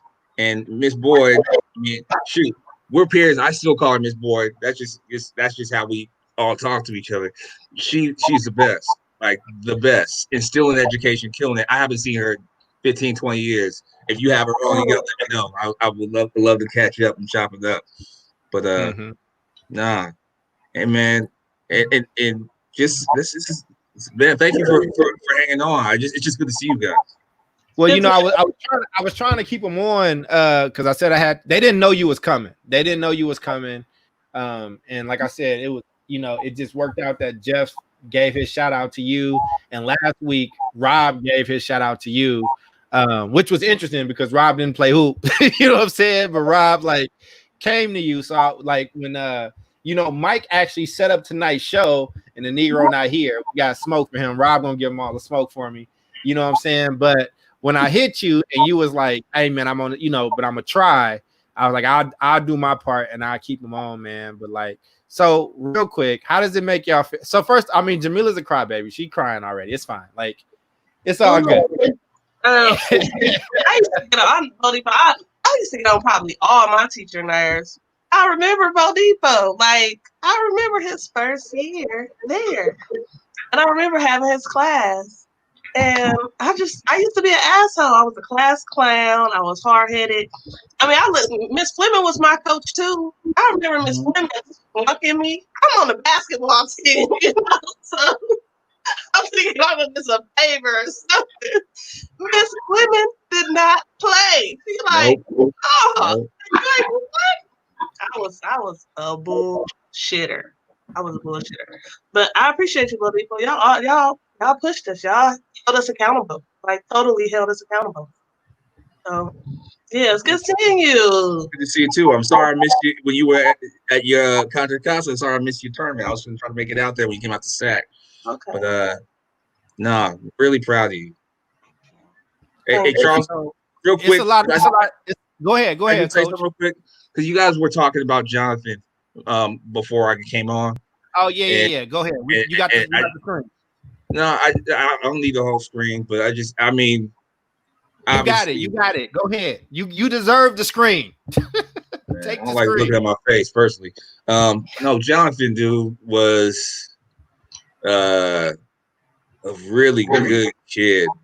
I mean, and he like Hub was saying, he came in from Skyline, and I remember his parents when they brought him in, and John was tall and he was skinny, and I remember like you was talking, Charles, like our team was so short, and I was just like, man, I hope this kid can play.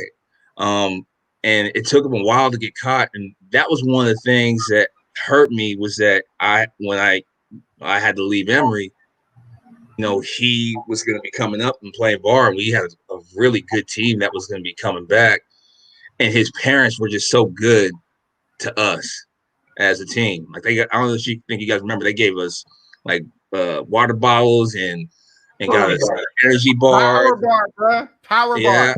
And they were just like they were 100%. And I'm not sure if you guys know this, so it's all I left Emory because 2 years in a day, right?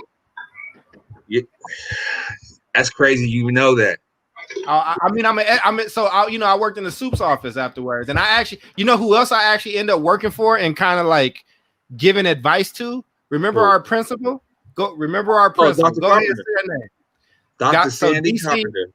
So Sandy and I, Sandy started working in the charter sector. So I ended up having a little bit of pull. So it ended up happening where like she came to me around like support and stuff like that, right? So it was just weird that Sandy kind of saw me kind of come into this power, but we was talking about it. But yeah, man. So for folks that don't know, once you hit that 2 years in a day, you know. Can you let Bo Depot say his story, Charles? I want to know what happened. I'm just telling you. I'm telling you what happened. He didn't know me and Sandy was working together. Anyway, Dr. Carpenter's doing well. Go ahead, Coach. Yeah. I'm running to her every once in a while in Sacramento. And she can never say my name right, except for on graduation. She'd be like, Mr. Membe. And I'm like, it's Bo Depot Membe. Even all the kids say Bo Depot, but whatever. But no, it was they were anybody who didn't have tenure, they gave us a pink slip. And so at the time, it was just one of those things where and I won't go in too deep. There's some individuals at the school that I had some issues with, and they made it pretty clear that they didn't want me to come back. So Dr. Carpenter wasn't that person. We could do behind the music on that later.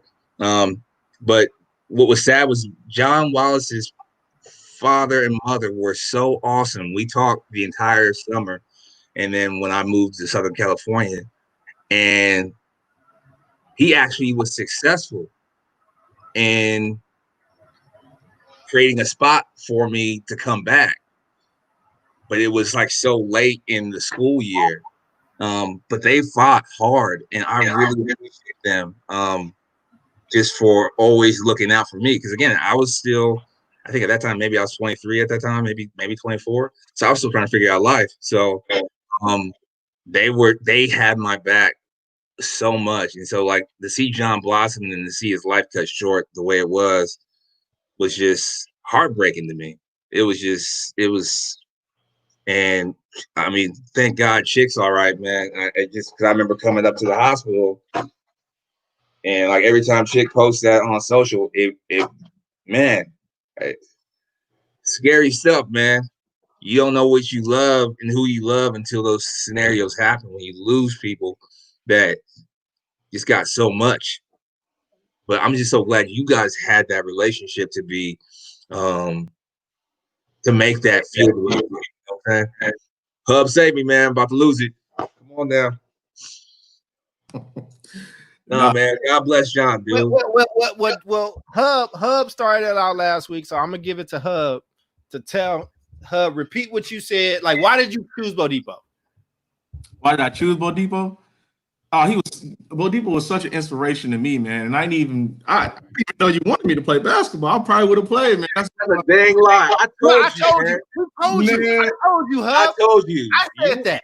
You let Higgins and his light eyes get in your head and start going ahead and start running that football. Yeah, but I've always admired Bo Depot. I used to give him a hard time too every now and then, man. But I've always admired Bo Depot, man. I was even a little jealous of Bo Depot and some of the relationship he had with some of the basketball players, you know, like Tremaine and Donald.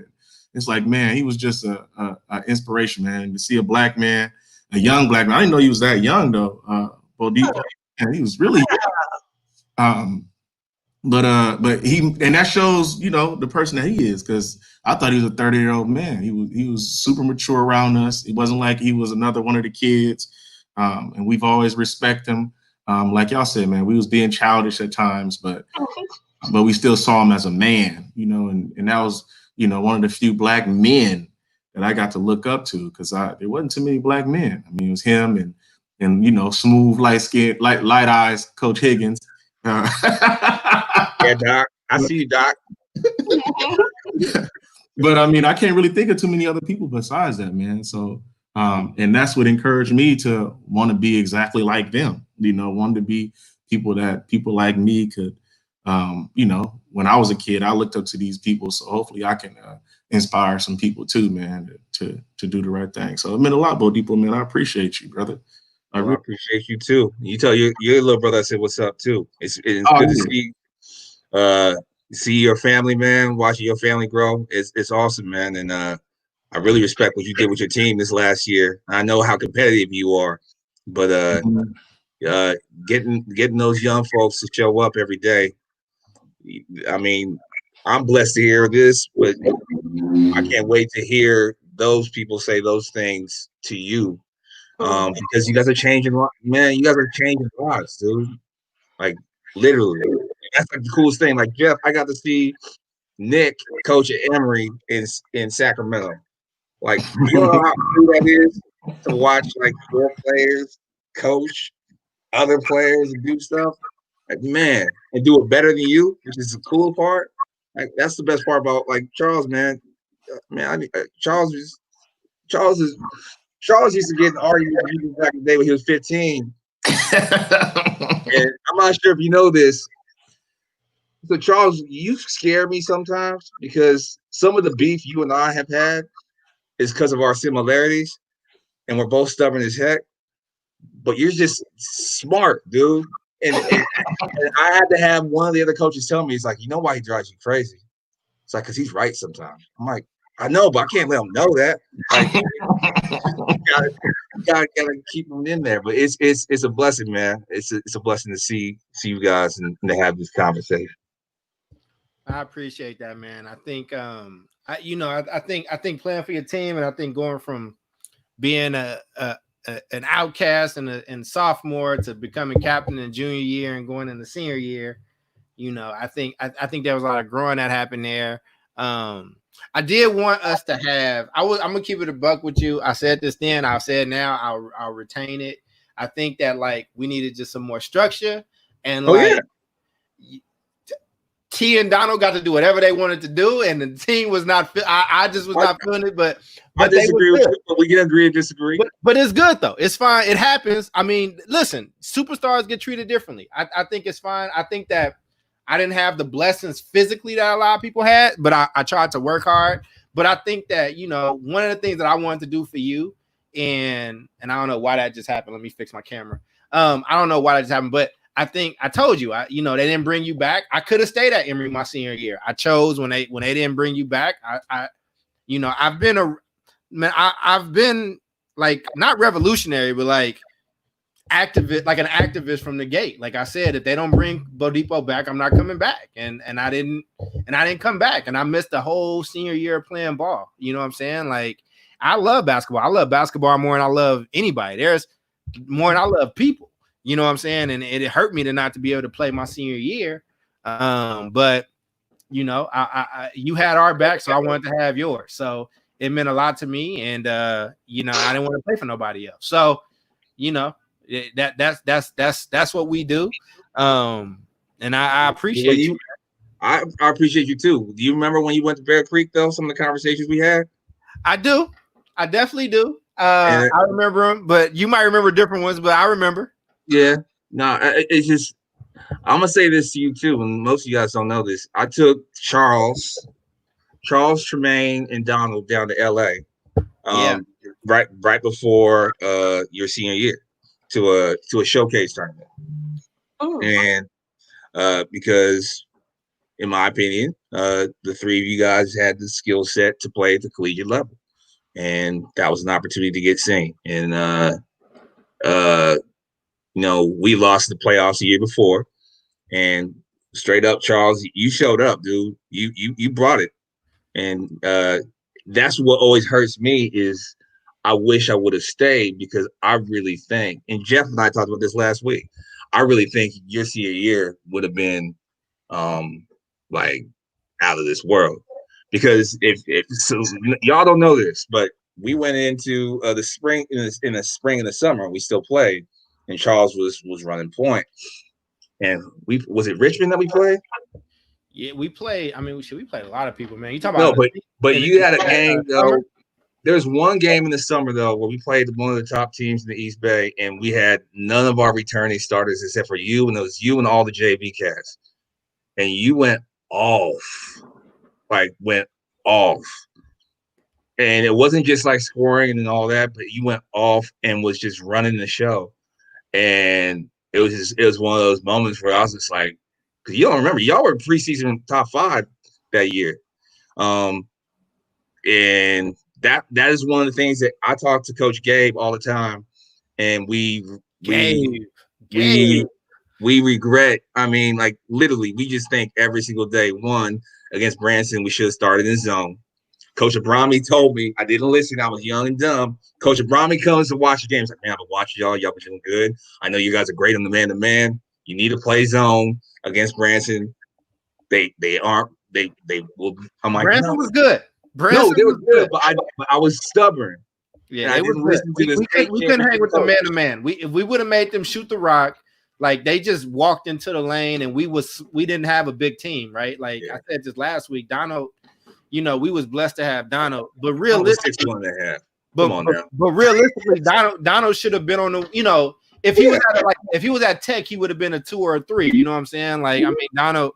You know, and it's just, but I remember that Branson loss, and I remember after that, I cried in my locker like a baby, yo. Like that Branson loss was tough.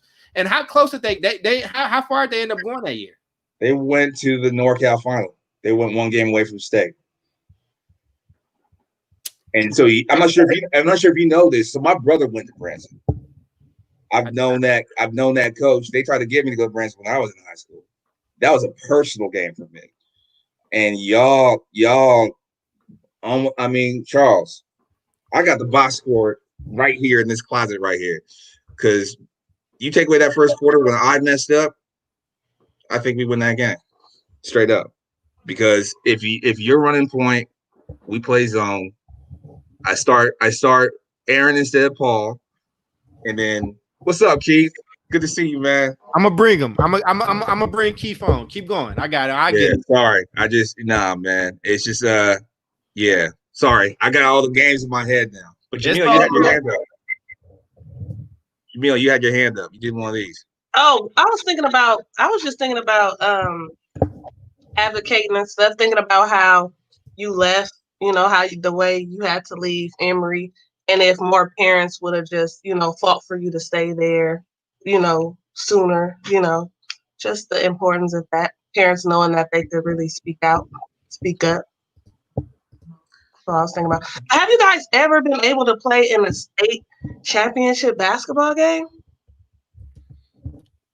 None of y'all? We didn't. We were. I mean, if we would have won that Branson game, I think we would have been there. You went to the finals. In football, right? In college, though. For football, yeah. Wow. Your experience, you was in the state championship game?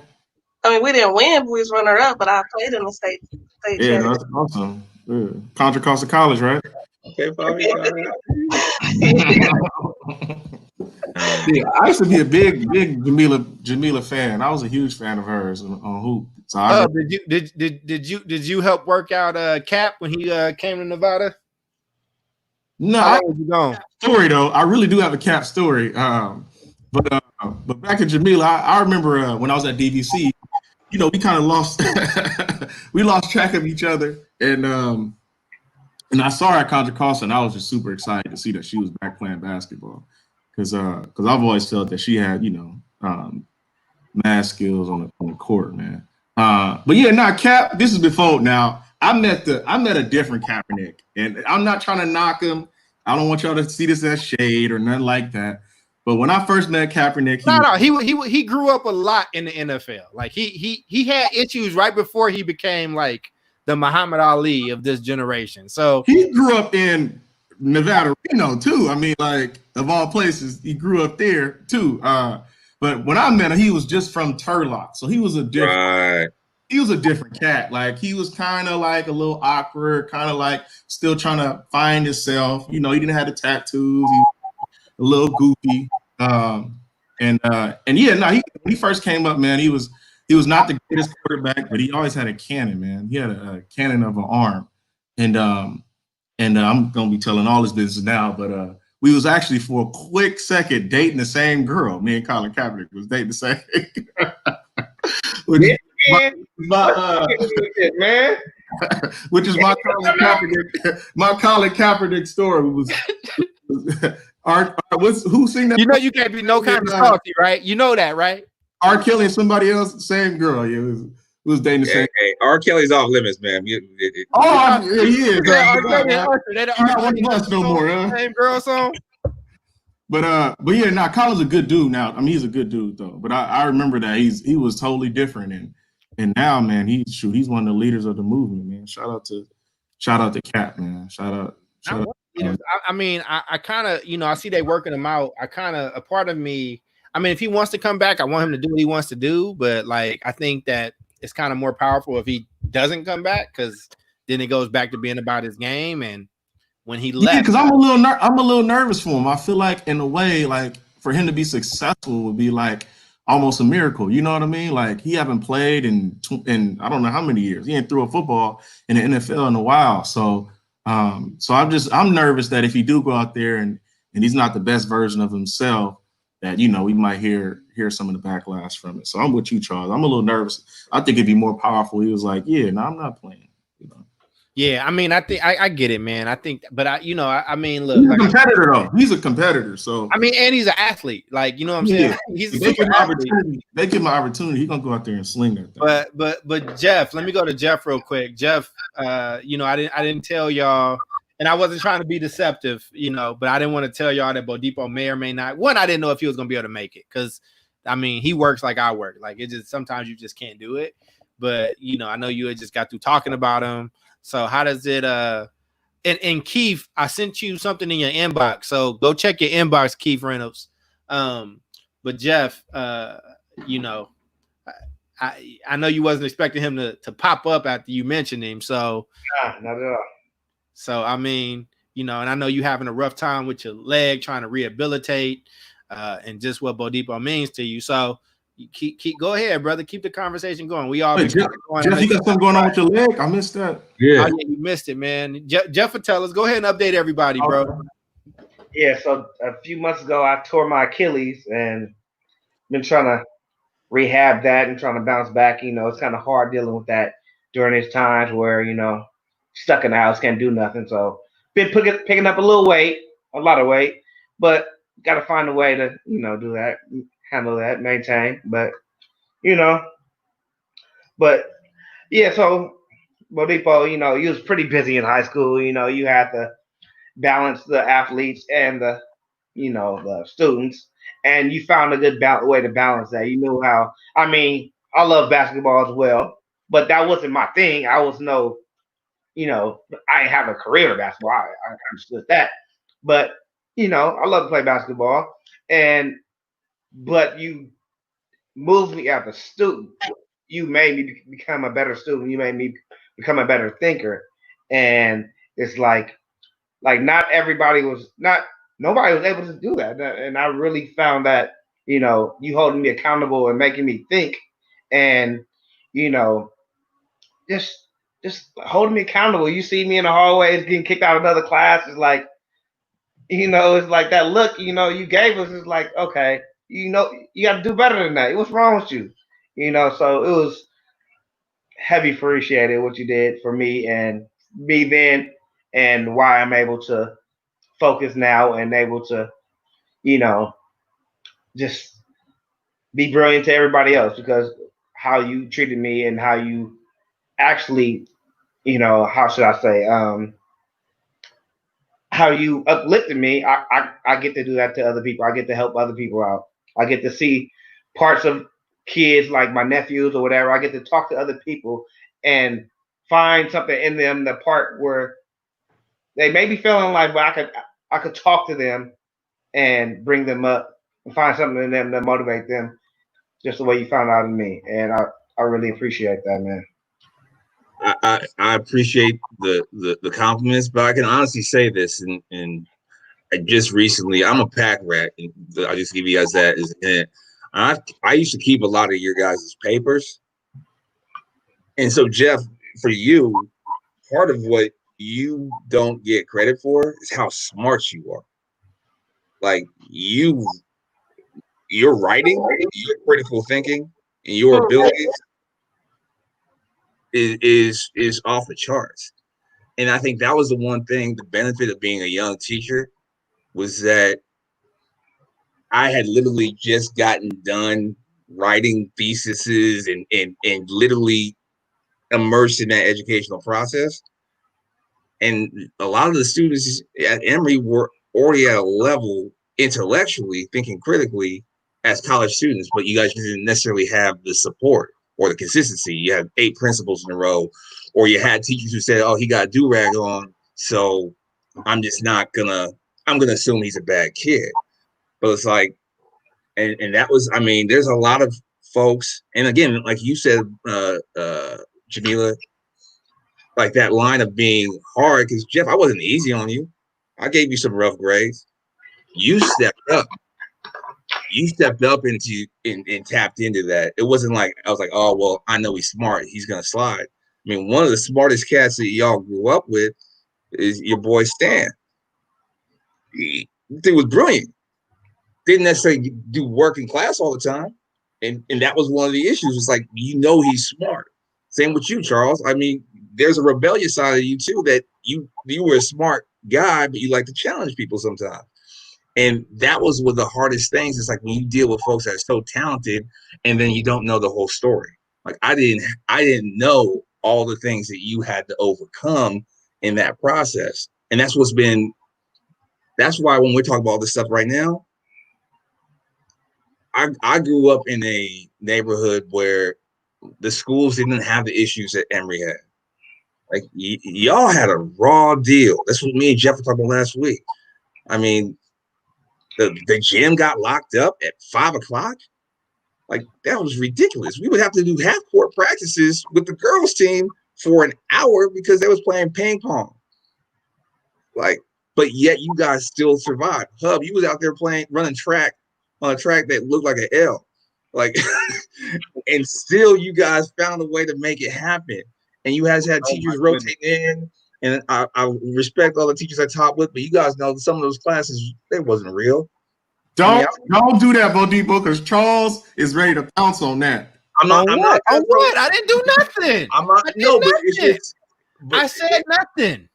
I saw the teeth. I saw nothing. Nothing. There was a lot of good teachers. There was a lot of good teachers there. There's a lot of good teachers there who really love.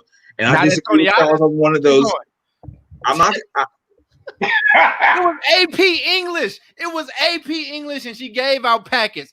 But listen, we already went through this. Listen, I done traveled the country. I know what the best teachers look like and the worst teachers look like right now.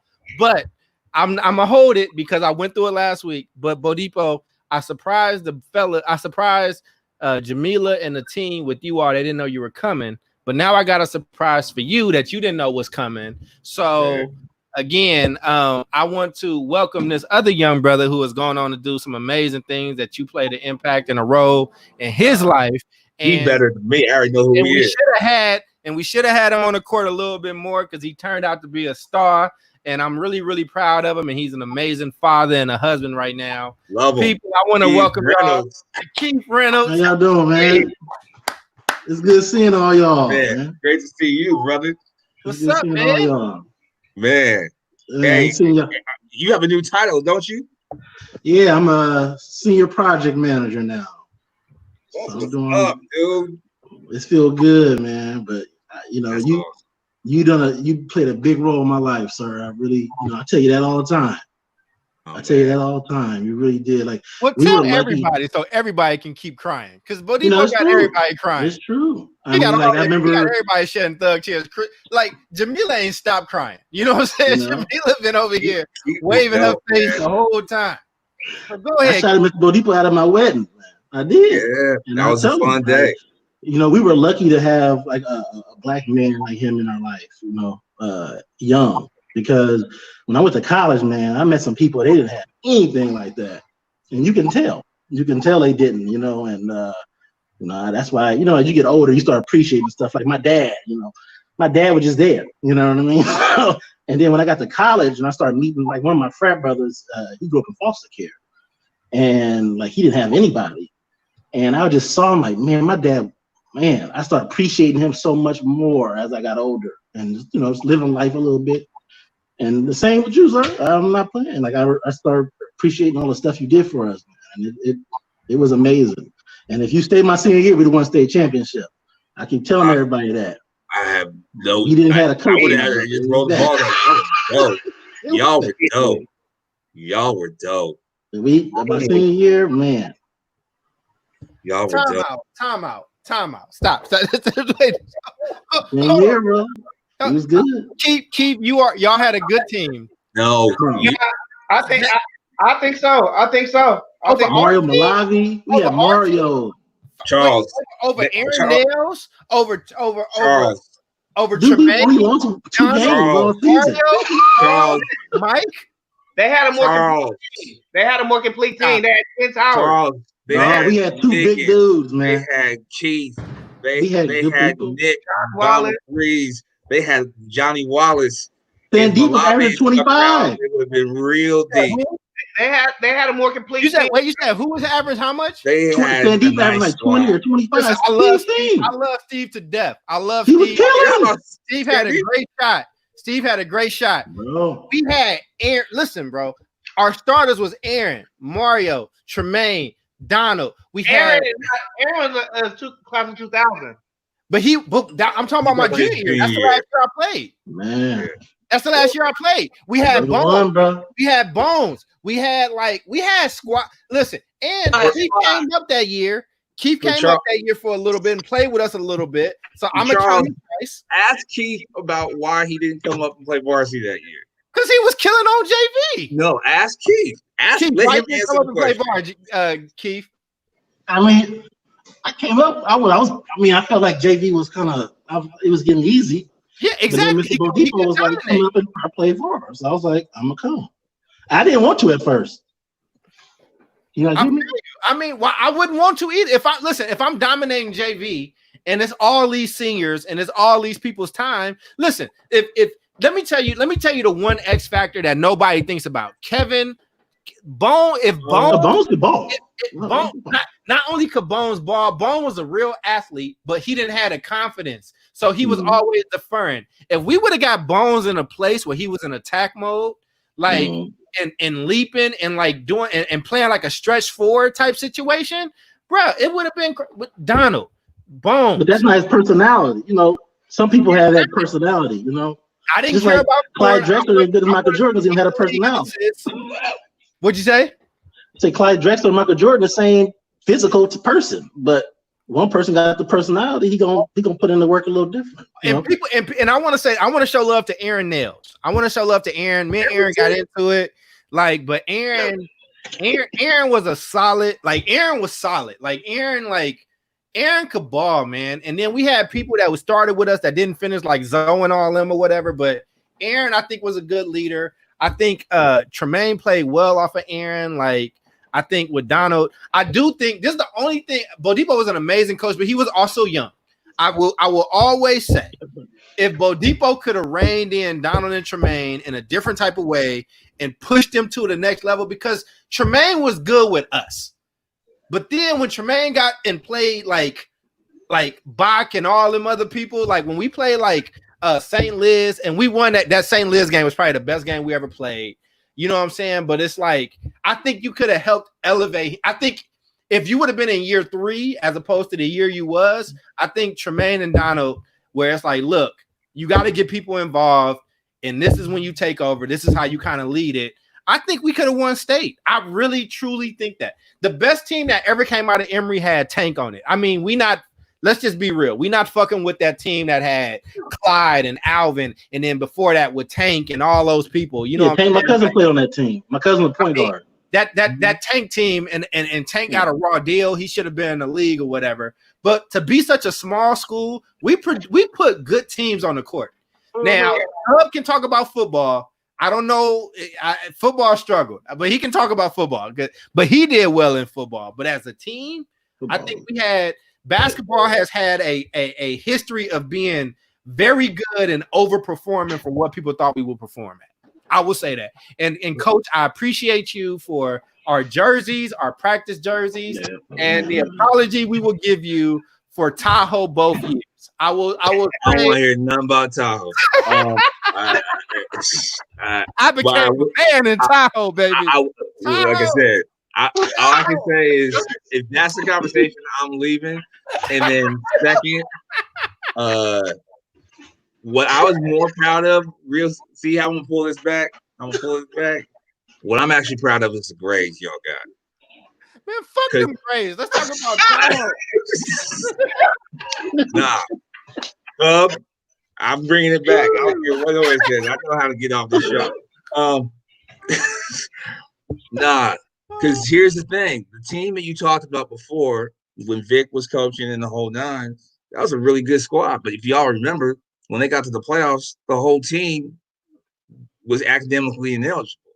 Like, I mean, Mondo Cole was a ball player, man. Like, they had a solid squad.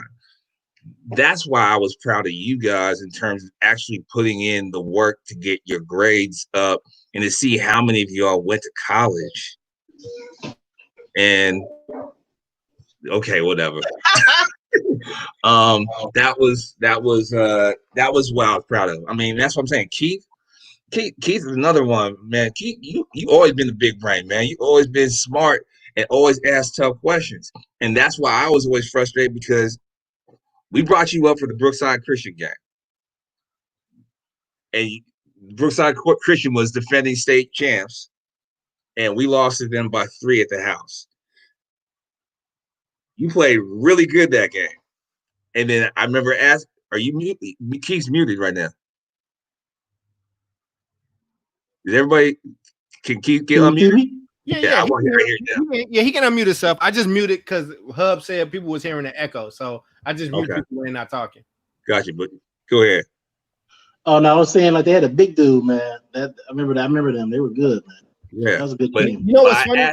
When I went to Emory, one of the cats from Berean Christian that we played ended up transferring to Bear Creek, and we like best friends to this day. He's like one of my best friends or whatever. But I ended up meeting a lot of the cats. I can't be friends with nobody from Berean Christian, my brother. Hey, I know. He's one of my best. That dude will shoot somebody for me today. I love that dude, man. I can't do it, man. That Bear Creek team, like I played, I worked out, but like I had hurt my knee and I ended up tearing my knee up, and then I tore it up a few years ago. But it was a few cats on that team that was really good. But you remember that light skinned dude that played running back at Berean? I got you, Jamila. Go ahead. You will get you in. On now.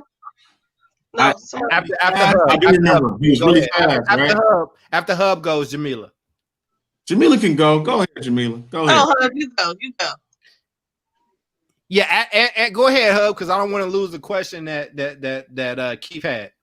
Yeah, no, I don't know why he was asking it, but I think I remember if it was a guy that was running for a lot of yards. No, he was like 400-yard games, and he was going crazy. He was a running back, fast guy. Yeah, he was super fast. Like he went to San Jose State, and I saw him, and like, cause I walked on there, so I saw him. He was like, "Man, I remember you." I was like, "What's up, man?" He's like, "Yeah, we should start coming to work, come to practice in the morning." I was like, "Dog, you went to Berean. I can't be your friend, bro."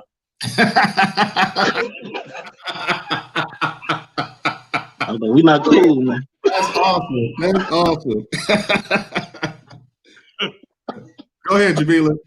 I was just gonna make a comment on the importance of how you were a basketball coach, but how you really cared about them academically, like their academics. And I was thinking about it, made me think about Hub, how serious Hub was with his football team, and it was important, like their GPA. Like he made sure that they had, most of them had like 3.0s or higher, and just seeing the impact that you guys have on the kids. It's not a lot of coaches or very few coaches that really care about the players' academics. Sometimes some coaches just really just use the players or whatever, but you guys really care about the players, like really care, and that's great. So good job, you guys. Well, it was hard to keep some athletes eligible at that point. Half the team wasn't playing. Every football team wasn't anything because a lot of people wasn't eligible. They don't even have a football team now. I was gonna bring one of my young people on, so when I started Energy Converters, I got the grants for Oakland, and they didn't cover Emeryville. But I paid out of my pocket. It cost me a lot of money to like bring the program to Oakland. I mean to Emory, and then I paid for them to have their Black College Expo or whatnot. But I got a young cat that's playing ball there now, and he's just super smart, man. Like, I mean, he's good in ball. Like, he just dipped in one of the games this year, and he was super juiced. I'm happy for him. He's a junior. But what he's going to do as far as academically is crazy. But I'm going to be honest with y'all. I trade all this academic education work, everything that I do. Like, it was the right decision. I missed hoop, bro. I missed hoop. Like, I didn't go out for hoop when I had Bodipo knows I didn't really bring this up. I had 3 scholarships. I had one for Idaho and 2 in Hawaii. One was partial, but like I could have went and played, but I stayed because of academics, and I knew my knee was acting up and I wasn't going to the league. I didn't want to get into that game of like, I mean, we all got friends. My sister did it, right? Where they like chase different colleges to get time and all that stuff. And my sister was raw. My sister could like play. I mean, she's almost like just under that level of like Fleming's kids. If y'all haven't checked out Sonja's like kids, Sonja's kids is different. Like they different. I mean, that Sonja and Suge blood is different, bro. Like I'm and when the world opened back up, let's go. We should go to Washington. I want to go to a game at Washington. I mean, she's different. She's definitely going to the WNBA if she wants to.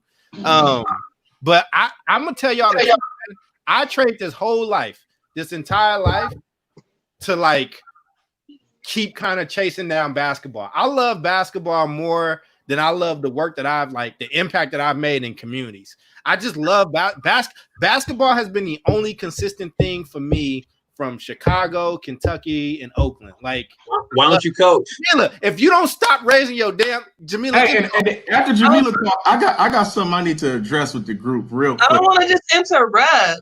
Yeah, go ahead, Jamila. I'm sorry. Go ahead.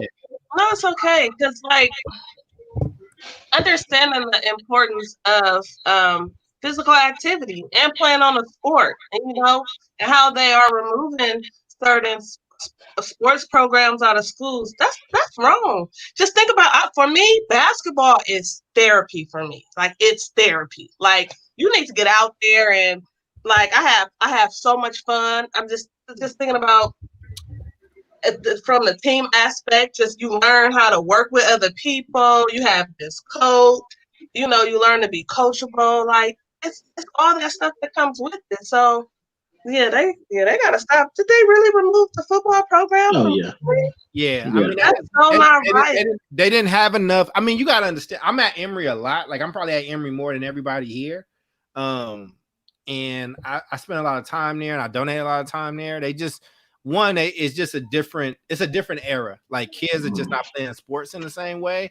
And it's funny because even my kids that I work with Energy Converters there that play hoop, they don't even be tripping like that. Like it's just like yo, like I would wake up on game days at 5 a.m. Like I wish we had the technology then, like to watch video. Like they like, oh, I just gotta show up for the game, like whatever. Like, and they just show up and play. But basketball don't mean the same to them. Basketball was my way out of like away from my life. It was my way from addiction. It was my way from like homelessness.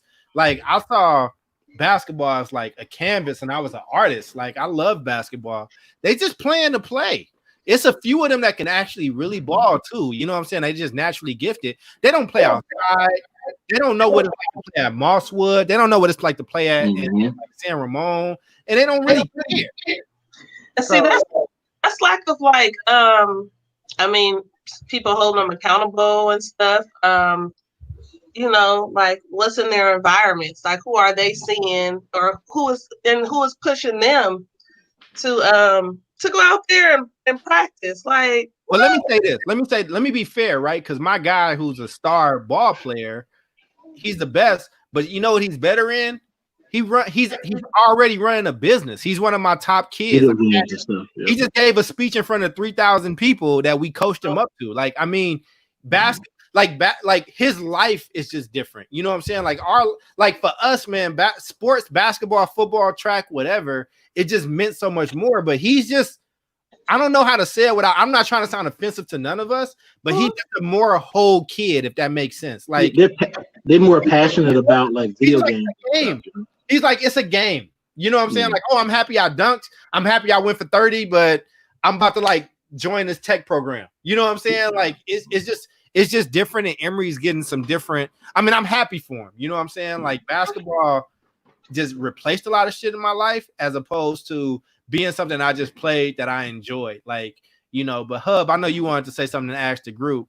Go ahead, good guy. Yeah, you was going in such a positive way, and I'm about to kind of throw some controversy in the mix. Go ahead, man. Go ahead. You had mentioned, kind of insinuated something about the football team. So let me just address that. My senior year, we were in a game to win the league championship, actually, against Berean Christian. I think we lost by 6, I think, in a real close game. Three, my brother, 3. We lost by 3 in a real close game, Sports Focus. But let me tell you this. We have a state championship team if Donald and Tremaine played football. Donald, y'all think he's a basketball player. Linebacker. Donald actually played junior college football, and actually like all league in junior, and never played football before. You couldn't have him. You can't have him. If he would have played football, I'm not saying not play basketball, but if Donald would have played football and Tremaine would have played football, we would have been a because we were good already. We were Go ahead, coach. Dominant football team. I'm just having to say that, Charles. That's the right way. We were blessed with athletes at Emory. I need to be on the same screen with Rob, because I need to make sure he hears and sees this.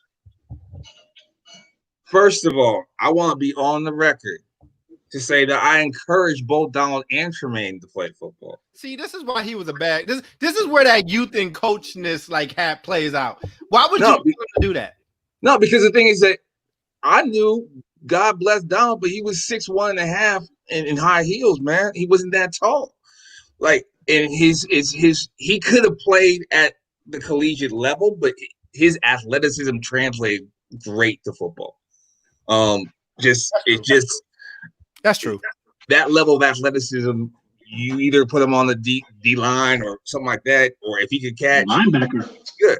But here's the thing, and I'm not saying this to pump myself up or the team up. That was not reciprocated on the other end.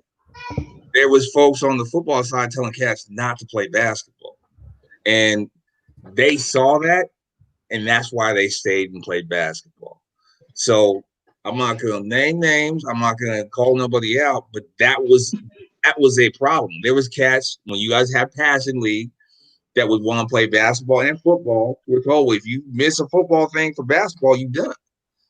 It's like that was the kind of thing that when I left Emory and went to a bigger school and saw how a program works when you have some more support that we didn't necessarily have. And I know you as a coach now, Hub, see that. And that's where I always get my heart hurt, because like you said, I would have loved to have seen that. And frankly, that would have given some of our younger guys who are strictly basketball guys some more run while you were making a playoff run, and also would have helped our strength and conditioning side if we had that all cohesive. And that's the one thing where, Charles, I agree with you. I would have loved to have coached at Emory as a older person. I think I would have been a better coach.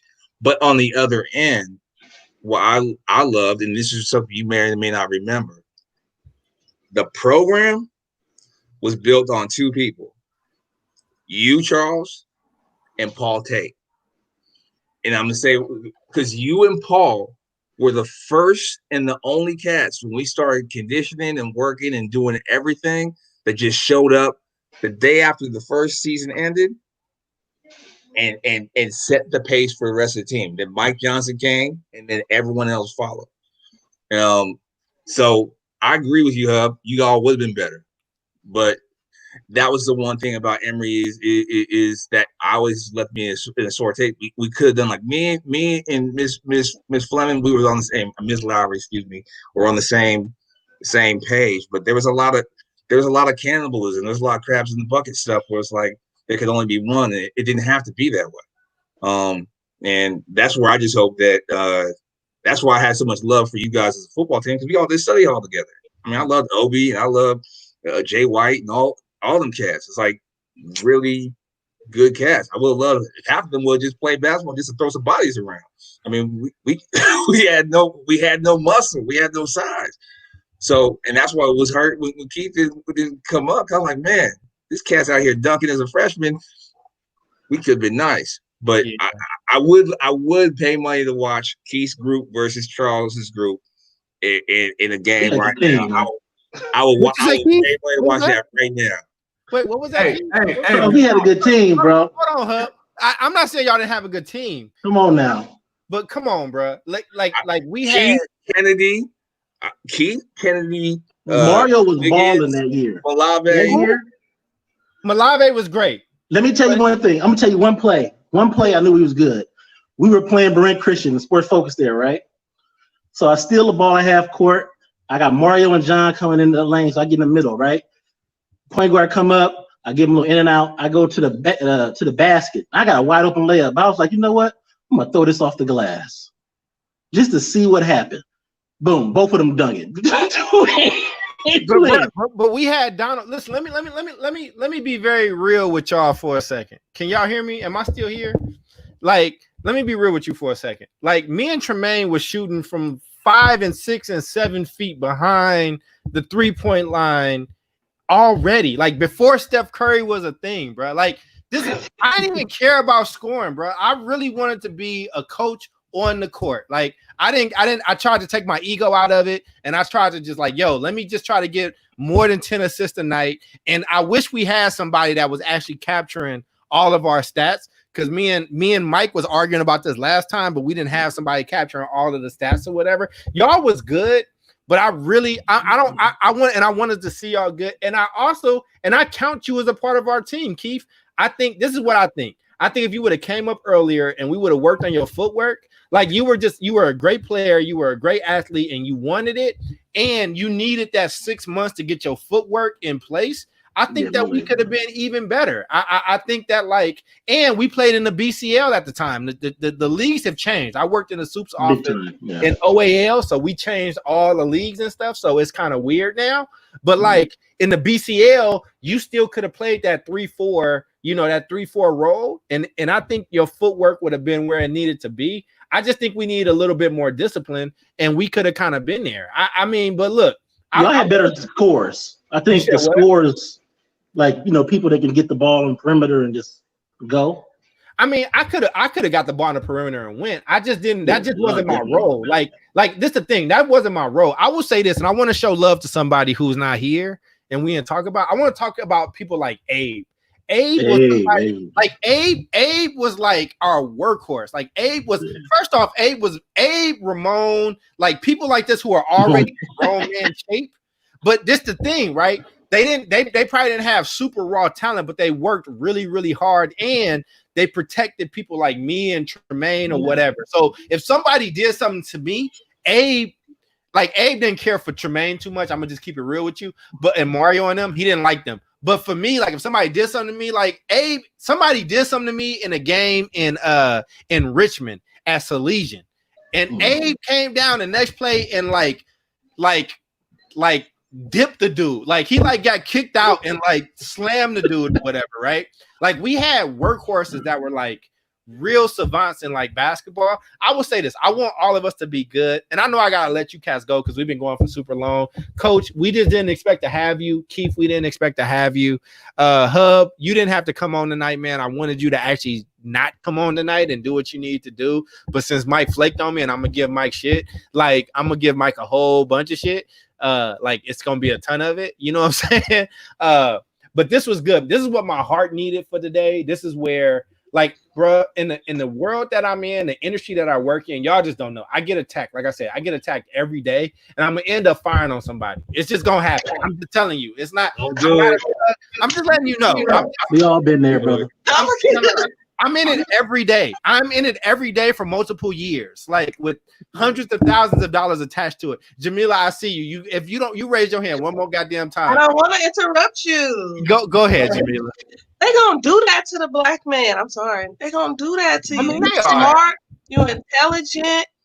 You're a threat. You know. Don't stop being you. Keep being you. You are fighting for things, a great cause and everything. Just don't stop. Learn how to deregulate. You gotta learn how to deregulate. Okay? Yes, Coach. Go ahead, Coach. I like Jamila's thing. This is good. I'm gonna do this. I hate that shit. Go ahead. First of all, thank you guys for letting me join this. This is therapy. This has been a traumatic time for us, all of us, and not just a traumatic time because of recent incidents, because of the lives that we live. But I mean, Charles, you know this. You do the research on this, particularly for Black males. I mean, we get more isolated, particularly as we work. This is necessary. So whether it's with your fat brothers, whatever, we gotta stay connected and keep each other going, because everybody here is doing amazing work. And I mean, honestly, I mean, I was supposed to be gone a while back too, but this is helping me, because seeing you guys and hearing from you guys, and even though we disagree on some stuff, but seeing the positivity. I mean, Keith, I love seeing the picture of your son, man. That gives me I love excitement, Keith, man. Keith is doing it, bro. Like Keith is just an all-around amazing dude. And I'm glad he was able to get on. And also, Chick just sent me a message. He sends his regards. It's his birthday. He's now celebrating. But he had definitely checked it out. But Keith, man, I'm extremely proud of you, man. And Coach, I appreciate y'all, man. I appreciate it. Appreciate the kind words, man. I'm just trying to do best I can, man. Nah, we love you, Keith. We love you, Keith. I mean that with all of my being. Coach, I want to let you are the guest of honor, so you go ahead and I want you to finish. No. Finish. Go do your whole circle around about, bro. You have broke down 5 other Black people that have grown up in Oakland. Like, you broke us down to tears, bro. So take your moment, take your lap, talk to each person. We gonna mute and let you do it, and then me and Hub will. Hub is a host of this show, and we'll close it out appropriately. But you take your time. Let's start with Abe Wilson first. I love Abe. Like, I literally love Abe. And I'm gonna text him after this. Me too. And again, I will, no doubt. One of the saddest parts, and I'm not sure if you guys remember this. Abe didn't get to play in his last game. Because some issue with security or something like that. And it broke my heart, because that man, like you said, Charles, if we had a one-on-one tournament, Abe would win. Because Abe in a box. I agree. But here's what I loved about Abe. Some of the teammates you guys had interesting personalities. But Abe earned the respect of every one of those cats on the court. I remember TC getting mad at Abe, like, man, you kill me in practice. Why don't you do that at the game? And that's as close as a compliment you're going to get from Tremaine. Like, but the idea was that I used to drive Abe home after practice. But Coach, you let Mario terrorize Abe. You like, I will say this. I'll call this out because now I'm grown.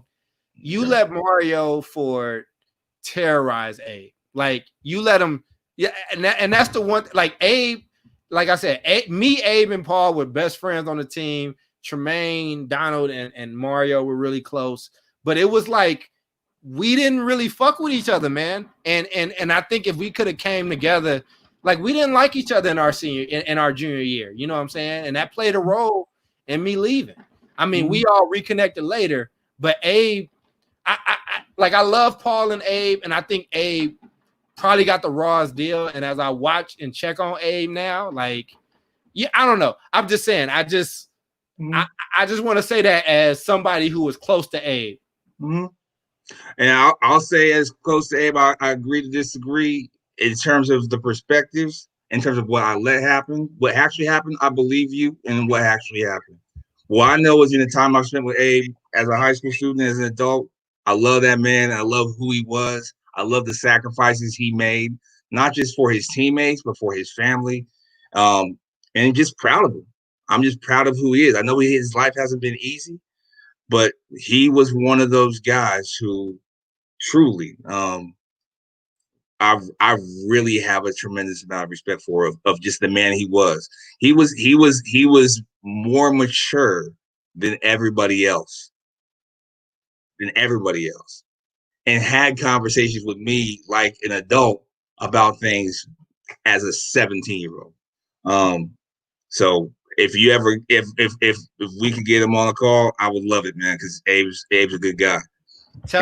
If we can get Abe and I'll take Flim, I'll take Sanja, and I'll take Adonica. We can work that out. Let us know. We'll definitely make space for that. I think that'll be. Doubt.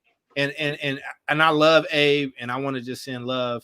Like, Abe looked out for me and protected me and held me and Paul down like a lot, because there was a lot of times where it was me, Abe, and Paul, and then it's like Tremaine, Donald, Mario, and like I think if we could have got that cohesion, because we was never connected. We wasn't friends during the time that we played. I became friends with those cats because of Jeff in college.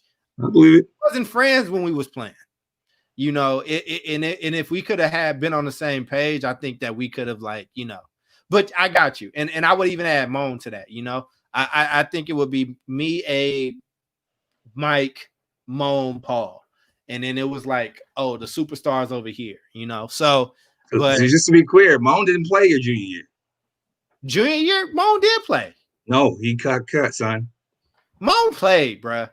Moan played. He Jeff, was you see how he's trying to tell me who was on my team? Moan, it was my team too. Moan played. Moan played. Moan played. Yes, he did. Moan played his junior year. He got cut his senior year. You can ask him if you'd like.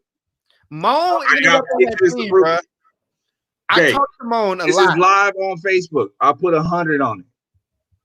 You want to put some on it? We'll get 100 on ask him. Put 100 on it. Put some money. 100 on Bo Depot. I got 100 on Bo Depot. What you mean? I played with him. I remember. Charles, he probably didn't play the whole year. Charles Cole. I'll put it like this. Even if Moan didn't play the whole year, Moan was in that circle. The circle was. If you want, put your money on it. Put your listen to what I'm telling you. Listen to what I'm telling you, Coach. See this hub? See this hub? Moan played. This is called filibustering. Because he's not willing to put his money. I'll bet. I will. Okay, cool. You telling me that Moan didn't play any of his senior year? You tripping? Stay right there. Stay right there, people.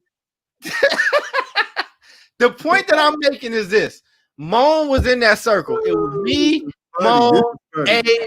It was me, Moan, Abe, Mike, and it was and Abe. Like, it was us, and it was like it was like these other cats. I'm telling you. Is the bet going through or not? Because I need this honey.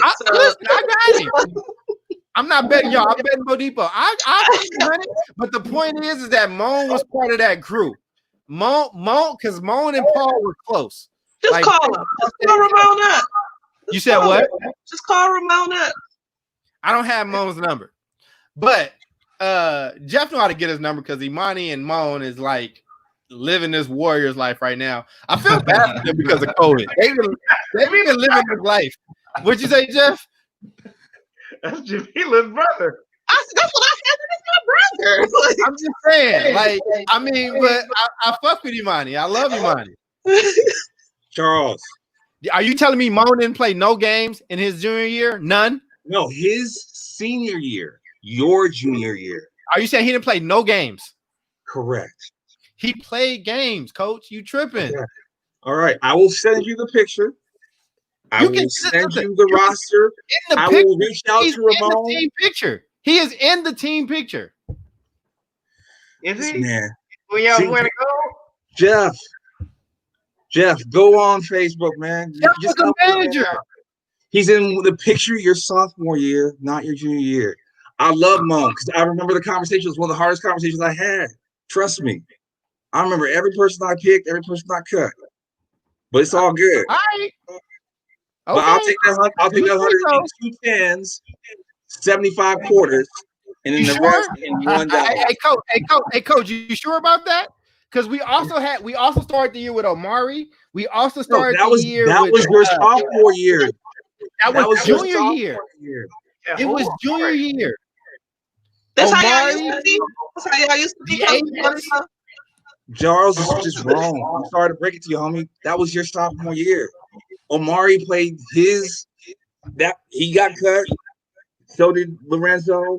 That was your sophomore year, man. But they played. But what I'm saying is they played. I'm at some talking point. about your junior year. I'm not going to argue with you because I already said it. It's already there. I want the money in quarters, in ones, and tens. That's all. That's it. You stupid. But go ahead. Keep going around the horn. I'm gonna give you your space. I want to make sure you get your space. All right, man. First, I'm gonna start with again. This is a picture from Charles's sophomore year. No, bro. These people went into junior year, man. I'm talking about summer. I'm including summer. I'm including training. And what I'm saying is, these are Charles. Listen, because Omari left. Charles, this was the picture. Charles, just listen, bro. This is why we love each other. We have conflict. I know for 100% fact. This is right behind Mrs. Crow's area. We took the pictures right then and there. These aren't even the same uniforms you guys had your senior year. These were the old hand-me-down pullovers from Vic's years. I left senior year. I'm done. I left for you senior year. I love y'all too much to argue about years. I just want to show love. Charles Cole, I love how hard you work. I'm proud of the man you are. I'm proud of everything you've accomplished. But even if you had no degrees, I would still just love your fight, as we see right here. That hustle will take you far, and you change lives. I know people who have heard you speak, who participate in your programs, who are better because of it, and that's why I'm just appreciative. Jeff, I appreciate as you said before, thank you, bro. Jeff, you were, if you can recall, beyond being a great student, you were also my camera person, and that was really helpful for me because that was how I learned to watch tape and to get better and learn from my mistakes. And you didn't just film games, you also film practice. And at some point in time, we're going to show the remix practice pictures of how we were able to catch Mario doing dumb stuff and actually get him in trouble. Jamila, your hand was up. Go ahead. Or is she out? All right. Hub, I'm going to throw something else out that you'll remember. And you said, how did I know if you could hoop? You remember we had the intramural 2-on-2 tournament that you went to the finals? Against who? I do remember that. It was me and Mackie. You and Mackie versus TC and Donald in the championship. Yes. And again, you talk about somebody who would have changed the world, who did play with us. Mackie McDuffie. Mackie dude was an athlete too. Now you talk about the game changer. You stick he and Keith on our team, we don't lose a game at least since those state finals. Mackie was so damn good. His timing and his athleticism. I know he was an amazing quarterback, bro. Hub, all due respect to you, but Mackie was the one that got away.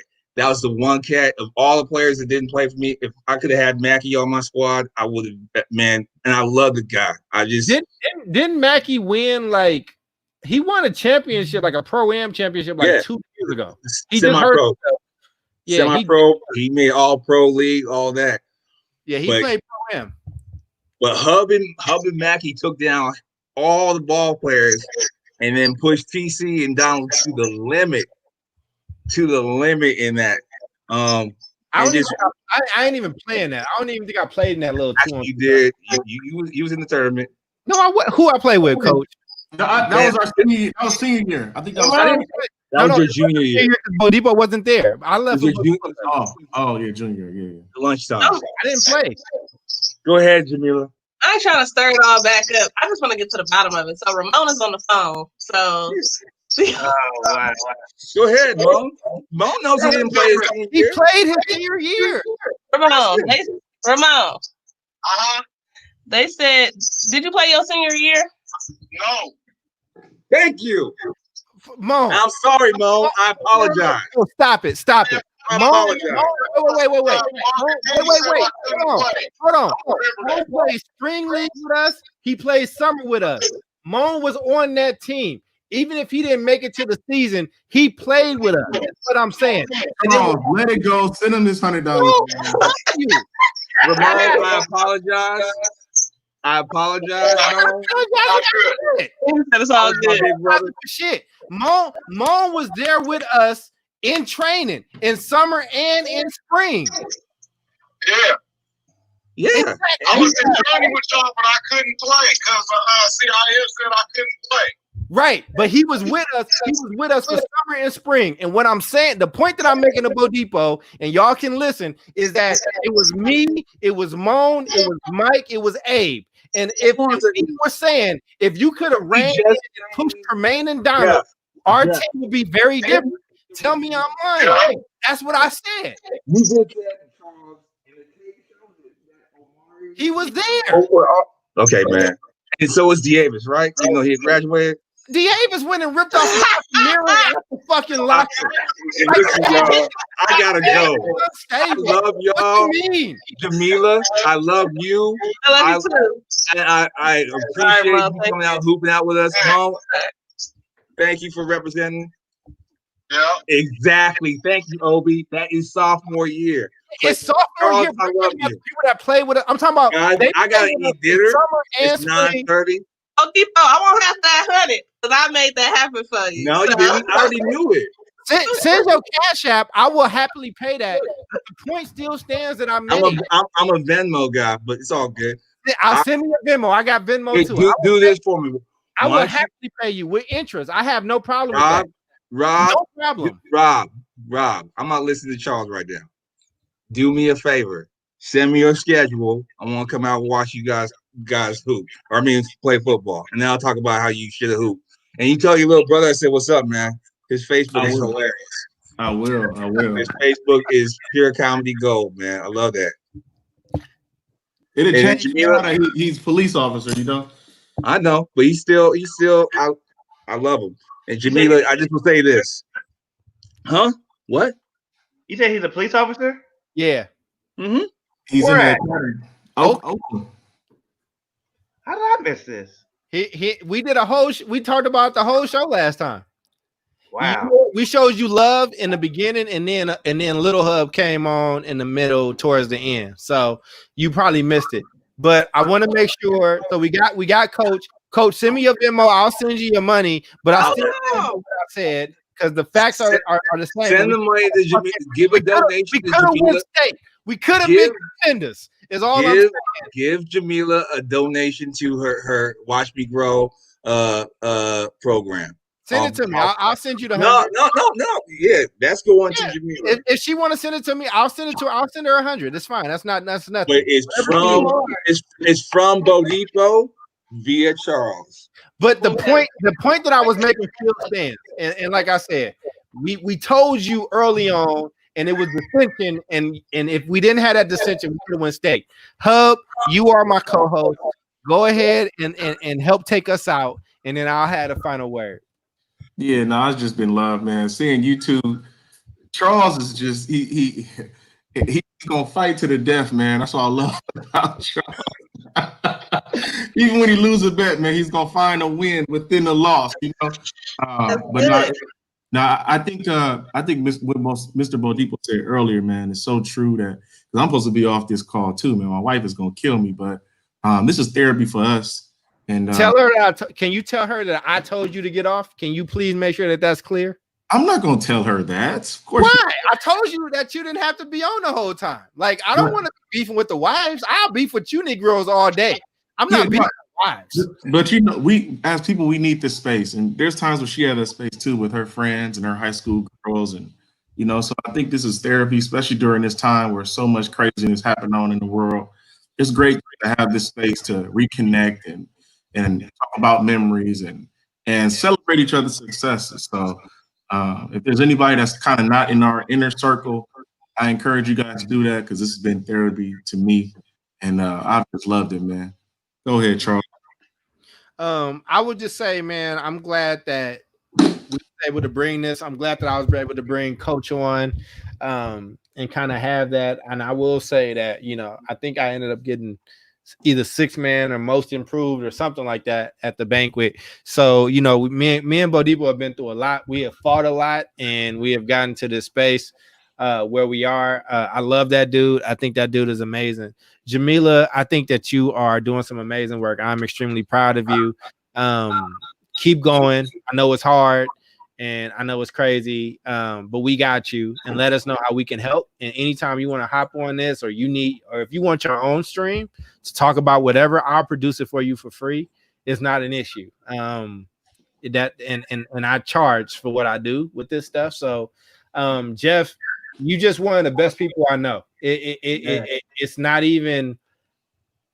Jeff has been so dope to the rest of our friend circle, and when we have not been dope to him, that he's just a much better person, and I just appreciate him. I don't foresee myself being friends with a lot of our circle like that in the same way, but like I said, Jeff and Bodipo might be the only people that can even get me in the same room with some of those people, because I really, personally, I don't care. Like, I don't have to ever talk to them people again, but out of respect for Jeff and what he's done, I do it. And Hub, I mean, Hub is just Hub, man. Hub is just Hub. And I just want to say that, man. Hub has just encouraged me since I was 14 years old. Like, you know what I'm saying? Like, I spent a lot of time with Hub. He was one of my best friends. And I wouldn't, you know, I haven't had friends like Mike and Hub since I left high school. And I could count Will and Jeff, but it's different. But I mean, Hub and Mike let me just be who I was and just encourage me in that way. And we didn't bring him up in this episode, but I want to bring up Davis. Again, I got to be there when Davis retired. I hated Davis in high school. Like, we beefed, but I didn't know what the frequency Davis was like operating on. No, I'm serious, man. Davis is one of the only people that I went to school with that actually was teaching a college class. I didn't have Bodipo as a teacher. I only had him as a coach. So I don't know what that situation was. But Bodipo was teaching a special ed class with Jamila. It was not a special ed class. But I don't even laugh at, because I know Hub. I'm just joking. I'm joking. But I will say, I mean, I just want to thank those people, and I want to thank just Emory as a whole, and then also I think me going to Bear Creek in my last year is what made me become an activist. And the reason why I say that is because it wasn't until I got to Bear Creek, a school that actually had funding and like was huge. It was 3,000 students, and that I realized how much we was getting robbed. Let me just be real with you, yo. If Robert Hubbard went to a Bear Creek where they had a football stadium and they had people they had different coaches and like headgear, and we was on TV every day for it, and we shut down the city for homecoming. I mean, I'm glad he went to Nevada, but he probably would have been at like a SEC school if he would have wanted to choose that. You know what I'm saying? And I just appreciate that. And that's why I'm here. I will say, man, Coach, you just have a special place in my heart. You always will. We had some really tough battles. We had some tough moments. And I think that you just accepted us. I think we was assholes to you. I'm gonna just be real with you. I mean, we don't have to bring up, Tahoe, but just in general, outside of that, you know what I'm saying? And you dealt with a lot of kids that was broken, that was hurt, that was dealing with shit that they didn't know how to deal with. And you was 22, 23, and 24 years old when you did it. You wasn't equipped for what we threw on you, but you still took us to your house. You still let us play in Berkeley. You still let us in your small apartment, which is apropos at this point. You know what I'm saying? It ain't even okay to do. You know what I'm saying? So I just want to appreciate you. And it meant a lot to me to bring you on here. I needed this. My field drives me crazy. I love it and I hate it. They bring the worst out of me and the best out of me. And when I do my education work and my healthcare work, I oversee $4 billion of healthcare dollars in the Bay Area. And I'm getting reports about who's going to die in COVID. The reports that I get talk about this many people will die. And it's a lot. It's a lot. And I need it tonight. I'm not nobody's role model. I don't want to be nobody's role model. This shit is a lot. And tonight was therapy, and it was great. And I want to, on behalf of Rob and Mike, who couldn't be here, I want to thank Jeff. I want to thank Jamila. I want to thank Keith. I want to thank the other Keith who wanted to be on but couldn't be here. It was something special. Obi, thank you for reaching out. I want to keep doing this. I produce a lot of content that gets thousands of views, tens of thousands of views, that pays me and takes me all over the country. I don't give a fuck if one person watches this. This is my happy place. This is where this is the only place where I get to fully be me, without people trying to get you and all that stuff. And I appreciate it. I probably would be in my profession for another year because I'm gonna swing on one of these niggas. I'm just being honest with you. It's just gonna happen. I'm over it. You know what I'm saying? But y'all have made me who I am. And Emory I owe Emory a lot to that. I owe North Oakland a lot. Chicago and Kentucky. I plan on being in Kentucky next year doing this work and having these same kind of conversations and finding my childhood friends that I grew up with that helped, get me to where I need to be. On behalf of Oakland Joy, y'all have brought us true joy, and I appreciate you. And I want to make sure Jamila can say bye and Jeff can say bye appropriately. So Jamila, we're gonna start with you, and Jeff, because of what you meant to me, I'm gonna let you close out the show. So Jamila, you can have your final thought, and then I'll go to Jeff.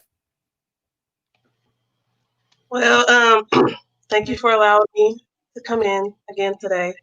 I could be myself on here too. I should have threw my bottoms in with you, but I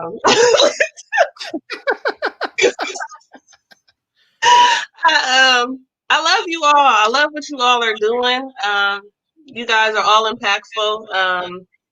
I see you all the time having a show going on, Charles, and everybody's just making a difference. So just keep on doing you guys. And yes, I am going to need you guys' help. I'm not afraid to reach out to you guys. And yeah, keep doing what y'all doing. That's what's up, man. I appreciate that. And Jeff, out of respect, again, I'm telling y'all, I wouldn't be here. I don't know where I would be. I might be an addict if it wasn't for Jeff, man. Like, addiction runs in my family. And if Jeff didn't and his family didn't step in when they did, when I was thinking about leaving college, I don't know what the truth would be. And Jeff has kept a group of we just some high level characters in Jeff's inner circle, and I don't know how he manages it. And so, Jeff, I know that Bodipo is always Bodipo, but I'm looking to you at this moment as the person that has helped a lot of people and a lot of people be successful. So, Jeff, will you do us the honors of giving us your final thought and taking us out? You will have the final word. All right, just first like to say this. Appreciate y'all having me on, and it's nice seeing all y'all, man. Hub, I haven't seen you in a bit since you deleted me on Facebook a while ago. We ain't be able to contact each other, but that's another story. Hub didn't do that. Not Hub. I thought we was better than that. But anyway, it's all love. Oh, man. Jeff, why would you do that, man? You can't do that right now. You were in high school. How you doing it to me, man? I was a nurse. You don't even get to be. Hold on, Jeff. You don't even get to be. Robert, will you please explain yourself? What the fuck is Jeff talking about? Tell me, Jeff is lying. Now, you still my brother. I'm proud of you. I see you doing the family thing. I see, but I hear good things about it. But hard. Jamila, we closer than ever. Iron sharpens iron, and I appreciate everything you do for me, Jamila. You keep me stable and grounded. I appreciate you. And Charles, man, college, man. You think I did something for you? Man, you helped me through college a whole lot, man. It still haven't clicked in college of how to do things, man. And you really helped me a lot, man. I may help you with a place to stay and be around, but you actually guided me through a lot of things that didn't necessarily click. And yeah, so I sit here and be quiet around all the different personalities and characteristics around me because I'm learning from y'all, and that's all I do. I'm an observer by nature, and I just pay attention. Whoever over here quiet may need some help, I'm gonna go help them. I mean, I know my role in the society. I'm not gonna. I wasn't the best leader, but you know what? I know I can bless somebody with what I can bring, and I'm not gonna have to be the alpha dog all the time. I can do this. I can bring to the table any other type of way. So I just want to say, of course, I love y'all and I appreciate y'all, and you know, Jeff, we I wouldn't be appreciate here without all y'all interactions. Period. we appreciate Jeff, hey, I'm sorry. You gotta have the last word, but we're not gonna go into details. You I are, broke my heart. I you said, know it's love between me and you. Know that always. It was not you or none of that. Just know. y'all are crazy. I won't go into the situation, but you an intelligent guy, and right? it's all love, man. Coach, first off, just Jamila, Right, Jamila?